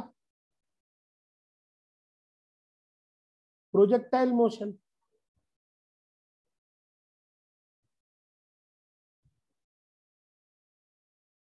तो अगर आप सोचो कि यहीं पर सिस्टम है और आपने इसको वर्चुअली डिस्प्लेस ना करके रियली डिस्प्लेस कर दिया होता तो ये तो प्रॉब्लम ही बदल जाती। इसीलिए ये क्या है, नॉन होलोनोमिक सिस्टम है। तो नॉन होलोनोमिक सिस्टम क्या है, बिहेवियर भी बदल लेते हैं एक पर्टिकुलर पॉइंट पर। तो ऐसा ना हो कि ये पूरा जो कंसेप्चुअल जो हम लोग हम जो पढ़ाने जा रहे हैं वो केवल होलोनोमिक के लिए रह जाए, इन जनरल ना हो पाए। मतलब जनरलाइज करने के लिए वर्चुअल डिस्प्लेसमेंट का कंसेप्ट डाला गया। अब ये कंसेप्ट जो है, अगर आप वर्चुअली डिस्प्लेसमेंट वाला बात कहेंगे तो कोई आपको इसका क्लेम नहीं करेगा कि ये होलोनोमिक के लिए या नॉन होलोनोमिक के लिए। Now it is true for everything, every problem. तो it is also valid for non holonomic system, it is also valid for holonomic system. तो इन जनरल वर्चुअल डिस्प्लेसमेंट की चॉइस ज्यादा अच्छी है अपेक्षाकृत actual displacement. It is represented by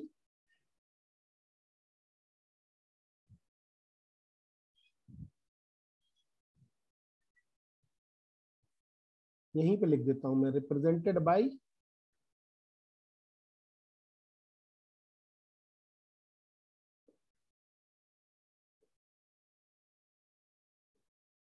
delta R. इसको किससे represent करते हैं, डेल्टा आर से। जो रियल डिस्प्लेसमेंट होता है वो डी आर से। यहाँ पे डी को क्या मानते हैं, बहुत छोटा, लेकिन जीरो नहीं मानते हैं। dt लिखते हैं तो वो बहुत छोटा टाइम इंटरवल होता है, जीरो नहीं होता है। लेकिन यहां पर क्या कह रहे हैं, dt जीरो है। तो during this type of displacement time held fixed, which is not possible, but the concept is required to generalize this theory. ठीक है, ठीक है। तो ये लास्ट लाइन जो लिखी है, during this type of displacement all conditions of constraints remain same. मतलब इस टाइप के डिस्प्लेसमेंट जब हुआ ही नहीं, जब टाइम अलग ही नहीं हुआ, टाइम बढ़ा ही नहीं, तो कंस्ट्रेंट की जो भी कंडीशंस है वो क्या रहेंगी, सेम रहेंगी। इससे पहले कंस्ट्रेंट क्या था, x square plus y square बराबर आर स्क्वायर। इसके बाद वो कंस्ट्रेंट नहीं है ना। तो इस टाइप का डिस्प्लेसमेंट मानोगे तो कंस्ट्रेंट क्या होगा, you can actually solve the problem instantaneously. आप इस प्रॉब्लम को अगर वर्चुअल डिस्प्लेसमेंट का कंसेप्ट लेके चलोगे तो आप एक्चुअल में इस प्रॉब्लम को instantaneously at a particular instant आप सॉल्व कर पाओगे। अदरवाइज आप कितनी भी इंस्टेंटेनियस वेलोसिटी, इंस्टेंटेनियस बोल लो, वो इंस्टेंटेनियस नहीं होती, वहां पर टाइम इंटरवल कम होता है, जीरो नहीं होता। तो इंस्टेंटेनियस का कोई कंसेप्ट ही नहीं होता अगर आप देखें इस पॉइंट ऑफ व्यू से। ठीक है, चलिए अब वर्चुअल डिस्प्लेसमेंट आ गया। एक्चुअल डिस्प्लेसमेंट से वर्चुअल डिस्प्लेसमेंट ज्यादा बेटर है जनरलाइज करने के लिए थ्योरी। ठीक है, तो अब आता है वर्चुअल वर्क। सर इसका एग्जांपल एक बार फिर से एक्सप्लेन कर देंगे क्या? सर उसका टाइम, वो टाइम तो नहीं होगी। हाँ, टाइम फिक्स कैसे हुआ सर एग्जांपल? मैथमेटिकली कुछ भी हो सकता है ना। ये जो कंसेप्ट दिया था ये किसने दिया था, लेग्रांजे ने। लेग्रांजे थे, बर्नौली थे, एल हॉपिटल थे। इन लोगों ने जो कंसेप्ट दिया, बेसिकली ये मैथमेटिशियन थे। इन्होंने जो कैलकुलस ऑफ वेरिएशन जो आपने सुनी होगी ब्रांच, जिसमें वेरिएशनल प्रिंसिपल हम पढ़ाएंगे आपको, वो कैलकुलस ऑफ वेरिएशन को एक्सप्लेन करने के लिए ये टर्म डिफाइन किए गए थे। ठीक है, तो मैथमेटिकल कंसेप्ट है।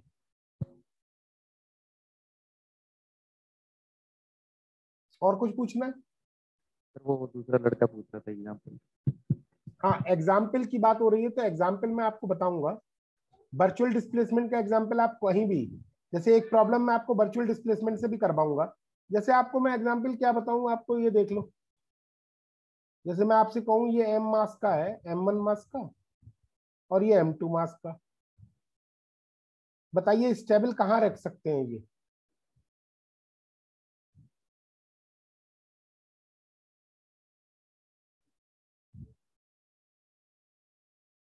कहीं पे इन्हें रोका जा सकता है?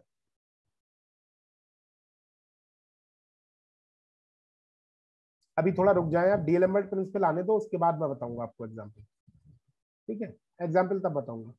वर्चुअल वर्क देखें, work corresponding to virtual displacement. हाँ बोले सर। उस पीछे वाला प्रॉब्लम में ना जो लिखे थे सर्कुलर और प्रोजेक्टाइल लिखे थे ना सर, जो वो कैसे थोड़ा बता दीजिए sir.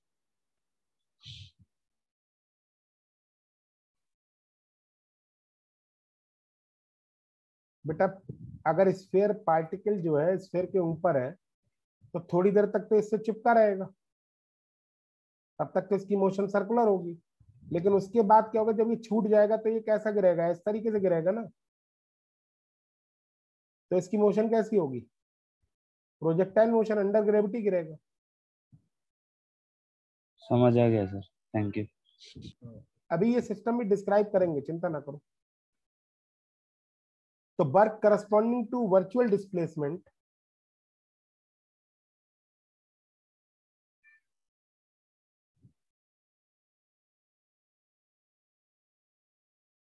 is called as virtual work. Virtual work क्या है, बेसिकली वर्चुअल डिस्प्लेसमेंट के करस्पॉन्डिंग वर्क, वर्चुअल वर्क। तो कैसे दिखाएंगे, delta W is equal to F dot delta R और summation is running for either number of particle or number of forces on a particle or both। मतलब अगर number of particle बहुत ज्यादा है तब भी ये समेशन उनके लिए भी है, और अगर एक ही पार्टिकल कई फोर्स है तो फोर्सेस के लिए भी समेशन है। तो समेशन में आप ऐसे लिख सकते हैं, आई यहां लगाओ तो यहां भी आई लगा दो, यहां भी आई लगा दो। I is for number of particles. ठीक है, अब यहां पर कुछ बातें इंपॉर्टेंट। वर्चुअल वर्क का कंसेप्ट लाने से फायदा क्या होगा? बहुत इंपॉर्टेंट फायदा, जो सबसे इंपॉर्टेंट बात है, वो इंपॉर्टेंट बात ये है कि net virtual work done by force of constant. Net virtual work done by force of constant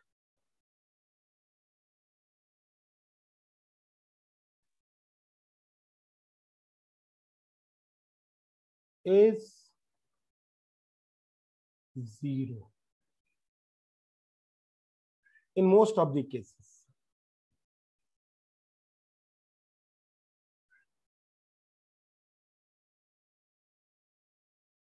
क्योंकि जो नॉन होलोनोमिक प्रॉब्लम है उनमें हो सकता है ये बात सही ना हो, लेकिन मोस्ट ऑफ द केसेस में क्या होगा? Virtual work done by force of constant 0 होगा। इसका मतलब virtual work done by force of constant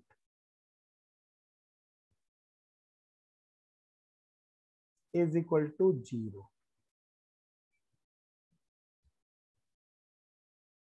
मतलब कहने का ये है, क्या कहना चाह रहे हैं? ऑब्वियस है आपके दिमाग में क्वेश्चन उठ रहा होगा, कैसे?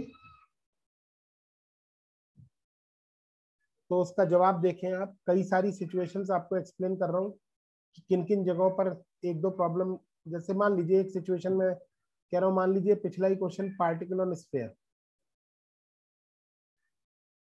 या मैं अगले पेज पे करता हूं, ठीक है? कैसे का जवाब आगे देखो, है ना। Particle on sphere, simple pendulum, particle on ground, कोई सा भी ले लो आप, एटवुड मशीन ले लो,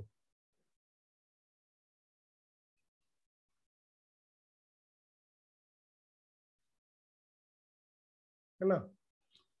इन्हीं के देख लेते हैं एग्जाम्पल, है ना, बाकी सबका आगे देख लेंगे, बहुत सारे एक साथ डिस्कस नहीं हो सकते। इसमें जो फोर्स ऑफ कांस्टेंट होगा वो कौन सा होगा? Normal reaction. इसमें फोर्स ऑफ कांस्टेंट क्या होगा? टेंशन। ये बताया भी था आप लोगों को। इसमें फोर्स ऑफ कांस्टेंट क्या होगा? Normal reaction. इसमें फोर्स ऑफ कांस्टेंट क्या होगा? टेंशन। और बाकी mg मैंने दिखाया नहीं है, केवल मैं फोर्स ऑफ कांस्टेंट दिखा रहा हूं। क्या मैं सही कह रहा हूं ये बात? भाई अगर मान लो ये सरफेस पे नहीं रहेगा तो n 0 हो जाएगा, mg थोड़ा ही। अगर डोरी काट दोगे तो t 0 हो जाएगा, mg थोड़ा ही। अगर इस सरफेस पे नहीं रहेगा तो n 0 हो जाएगा, अगर डोरी काट दोगे तो t 0 हो जाएगा। तो यही तो फोर्स ऑफ कांस्टेंट है जो इसको मेंटेन किए हुए। अब अगर आप देखें इसको वर्चुअली डिस्प्लेस अगर माने तो किसी भी दिशा में मान ले, किस दिशा में मानेंगे? आपका जो मन करे भाई। अब सरफेस पर हो रही मोशन तो इधर ही तो होगा डिस्प्लेस, और कहाँ होगा? इसमें इधर ही तो होगा डिस्प्लेस, इसमें इधर ही तो होगा डिस्प्लेस, इसमें इधर ही तो होगा डिस्प्लेस, इसके अलावा। तो यहां पर देखें आप, अगर थीटा कितना हो रहा है? 90 डिग्री, और डिस्प्लेसमेंट किधर मानोगे? अगर इधर मानोगे या उधर मानोगे तो वर्चुअल वर्क डन कितना होगा? 0 नहीं हो जाएगा, एफ डॉट डी आर, क्योंकि डॉट प्रोडक्ट 0 हो जाएगा 90 डिग्री। सिमिलरली यहां भी 90 डिग्री एंगल बनना है। डिस्प्लेसमेंट तो डेल्टा डब्ल्यू कितना हो जाएगा? टी के द्वारा 0, या पूरा पूरा लिख दूं?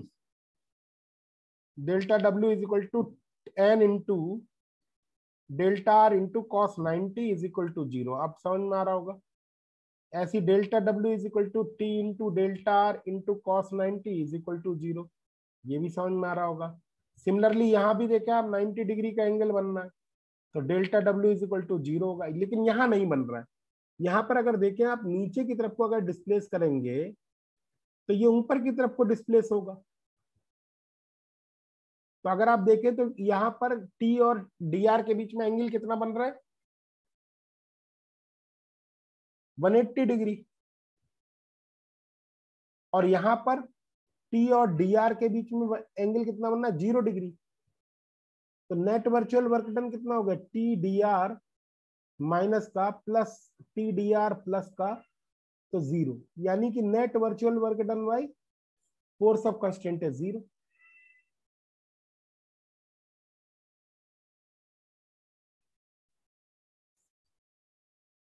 तो बड़ी अच्छी बात हुई। अगर हम वर्चुअल वर्क लेके चलते हैं, वर्चुअल वर्क लेके चलते हैं, तो हमें क्या है, केवल नॉन कंस्टेंट फोर्स से मतलब रह गया, बाकी जो कंस्टेंट फोर्स है उनको हमें काउंट ही नहीं करना।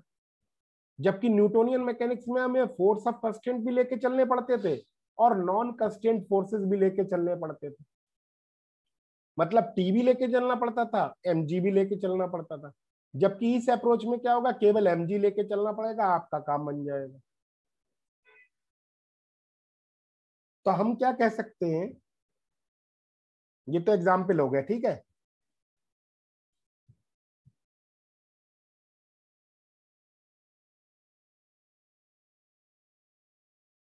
So we can write, जो वर्क डन रह जाएगा वो किसका हमें काउंट करना है, केवल नॉन कंस्टेंट टाइप फोर्सेस का। फोर्स ऑफ कंस्टेंट से हमें कोई मतलब नहीं, क्योंकि उनका 0 हो जाएगा।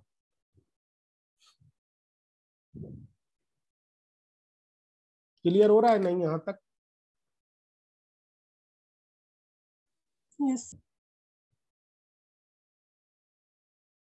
मुझे लगता है यहीं पे हमें रोक देना चाहिए और अगली क्लास में हम लोग कल डिस्कस करेंगे,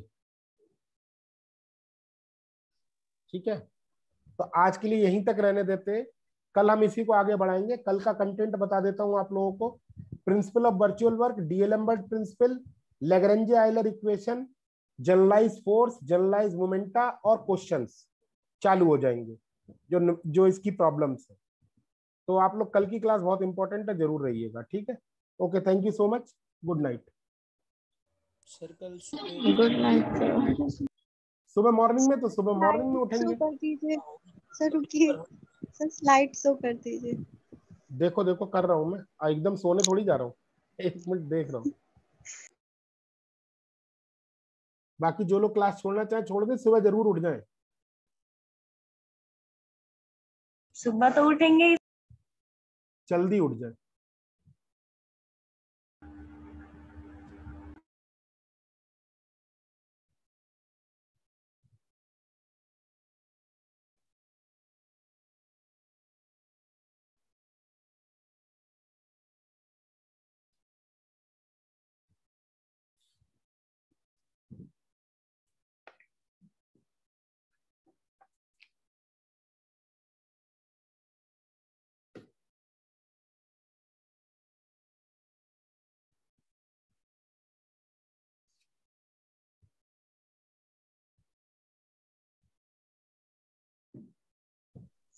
सर सर हमने 2 पेंडुलम वाला एक आपने क्वेश्चन कराया था जिसमें वो स्प्रिंग के थ्रू अटैच थे दोनों। हाँ, कपल्ड पेंडुलम बोलते हैं उसको। Yes sir, coupled pendulum, right. तो उसमें हमने θ1 और θ2 बोला कि दोनों इंडिपेंडेंट रहेंगे, इसलिए डिग्री ऑफ फ्रीडम 2 है। तो सर वो θ1 और θ2 का कोई रिलेशन नहीं है, मतलब? नहीं होगा, क्योंकि स्प्रिंग रिलेशन नहीं क्रिएट करता है। ओके सर, ठीक है वो ठीक अभी है। हम आएगा, वो सिस्टम आएगा, स्मॉल ऑसिलेशन पढ़ाऊंगा ना, तो वो सिस्टम आएगा। ठीक है sir, okay, thank you sir. मतलब जो हम लैग्रेंजियन फॉर्म करेंगे वो θ1 के अलग करेंगे, θ2 के अलग होएगा, मतलब ऐसा कुछ है क्या? लैग्रांजियन तो एक ही होगा, equation of motion for θ1 and θ2 अलग अलग होगी। ओके, लैग्रांजियन एक ही होगा। सर वो क्वेश्चन नंबर 8 करवाया था, वो बताना था। इसमें नहीं है सर, असाइनमेंट में।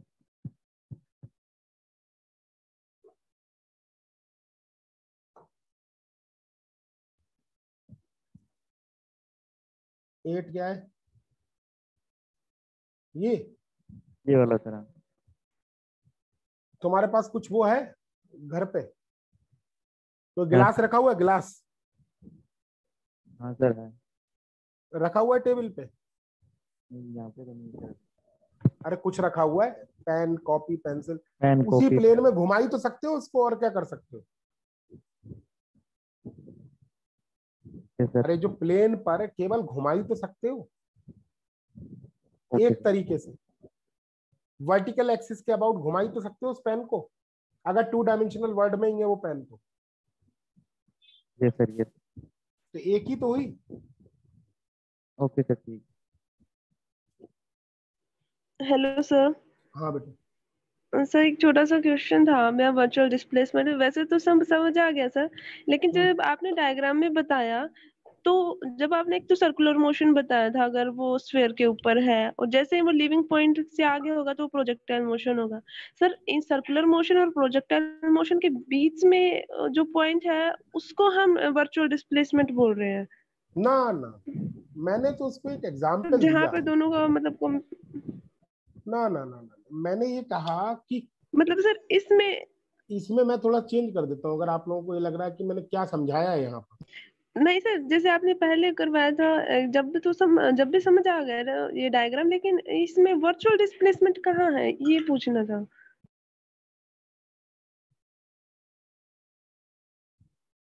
मैं इस सवाल का जवाब दे रहा हूं, इस सवाल का जवाब दे रहा हूं मैं कि why virtual displacement is required, और इस स्टेटमेंट को जस्टिफाई करने के लिए एग्जांपल दे रहा हूं। सुन रहे हो नहीं? Yes sir. तो कहना ये चाह रहा हूं कि अगर मान लो सिस्टम नॉन होलोनोमिक हुआ, नॉन होलोनोमिक मतलब जिस पे हमारी पकड़ नहीं। Yes sir. हमारी पकड़ नहीं मतलब हम उसको ना तो इंटीग्रेट कर पा रहे हैं ना समझ पा रहे हैं, ऐसा सिस्टम है कोई। तो मान लीजिए आपको डिस्कशन करना हो किसी लीविंग पॉइंट पर ही इस तरीके की प्रॉब्लम के, तो अगर मान लो आपने रियल डिस्प्लेसमेंट मान लिया होता है यहाँ पर, तो रियल डिस्प्लेसमेंट में तो प्रॉब्लम इस लीविंग पॉइंट के बाद कुछ और ही हो जाती है और लीविंग पॉइंट से पहले कुछ और होती है। Yes sir. तो प्रॉब्लम में कंस्ट्रेंट्स की कंडीशन ही बदल जाती, पहले कंस्ट्रेंट कुछ और थे, बाद में कंस्ट्रेंट कुछ और है। तो ऐसा ना हो, इस तरीके की चीजें ना हो, इस तरीके के क्या बोलते हैं, अपवाद, अपवाद को क्या बोलते हैं? मतलब सर ऐसी प्रॉब्लम ना मतलब सोल्व ना कर सके, जैसे मतलब इस तरीके के एक्सेप्शन एक्सेप्शनल केसेस ना आए और थ्योरी हमारी इन जनरल चलती रहे, गड़बड़ाए नहीं। इसलिए रियल डिस्प्लेसमेंट के ऊपर हम वर्चुअल डिस्प्लेसमेंट को अगर ले तो ज्यादा बेहतर। समझ रहे हो? ये कहना चाह रहा हूं, इसमें कोई वर्चुअल डिस्प्लेसमेंट देखो कि नहीं रहा है। बट सर टाइम फिक्स कहाँ हुआ है? हाँ, टाइम फिक्स वाला वो कंडीशन तो फॉलो नहीं हुई एग्जांपल में। अब देखो बेटा, आप समझ नहीं रहे हो मैं क्या कह रहा हूं, मैं आपको एक मिनट बता दूंगा।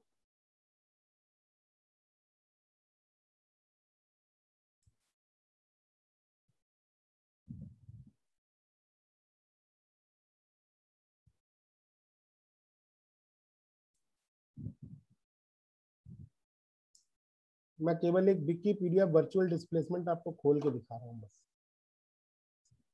हालांकि आप लोग भी खोल सकते हैं, ऐसी कोई जरूरी बात नहीं है।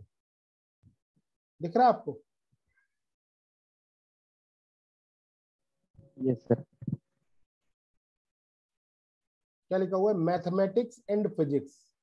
ऐसा नहीं केवल इन analytical mechanics a branch of applied physics, mathematics and physics, a virtual displacement or infinitesimal variation shows how the mechanical system trajectory can hypothetically, hence the term virtual, deviates very slightly from the actual trajectory gamma of the system without violating the system's constraint.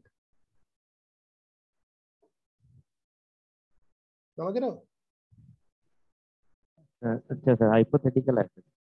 पूरा hypothetical है। इसकी अगर आप theory पढ़ोगे पूरी, ये पूरा mathematics है। ये देखो,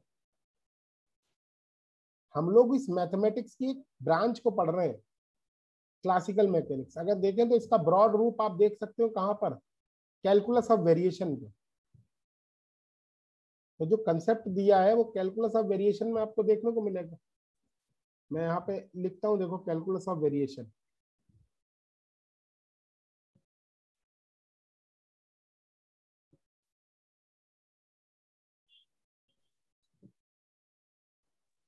हेलो सर। हाँ बेटा। हाँ सर, फ्री फॉल के केस में सर डिग्री ऑफ फ्रीडम 1 आएगा या 3? 1। बट भाई सर मतलब एक ही मैंने डायरेक्शन में तो हो रही है। मैंने ऐसे सुना था कि डिग्री ऑफ फ्रीडम को हम इक्वेशन ऑफ मोशन कैलकुलेट करने से पहले काउंट करते हैं, तो इस वजह से हम 3 लेते हैं degree of freedom. Degree of freedom बेटा एक ही होगी। ओके सर, ठीक है। देखो, देख रहे हो आप, कैलकुलस ऑफ वेरिएशन में be set to begin with Newton's minimal resistance theory, brachistochrone problem, John Bernoulli, इन सब लोगों ने, लैग्रांजियन, यूलर, ये सब है ना, ये लोग, ये सब मिलके, एल हॉपिटल, ये मिलके पूरी थ्योरी कहानी तैयार किए हैं। ओके। ये पूरी मैथमेटिक्स है। तो आप लोग इससे मतलब ऐसा ना सोचे कि हमें इससे ज्यादा जानने की जरूरत थी या फिर वो थी। तो ये बहुत बड़ा टॉपिक है। फिर ये पूरा मैथमेटिक्स में आप पता करना, कोई अगर फ्रेंड मैथमेटिक्स में एमएससी किया हो तो उसका पूरा पेपर होगा मैथमेटिक्स में कैलकुलस ऑफ वेरिएशन, और ये लैग्रांजियन हैमिल्टोनियन उसको भी पढ़ाया गया होगा। तो इतना काफी है जानना, जितना मैंने बताया। ओके, चलो बेटा, अब रखते हैं। Thank you. Okay, thank you so much. Thank you sir. Okay, thank you sir.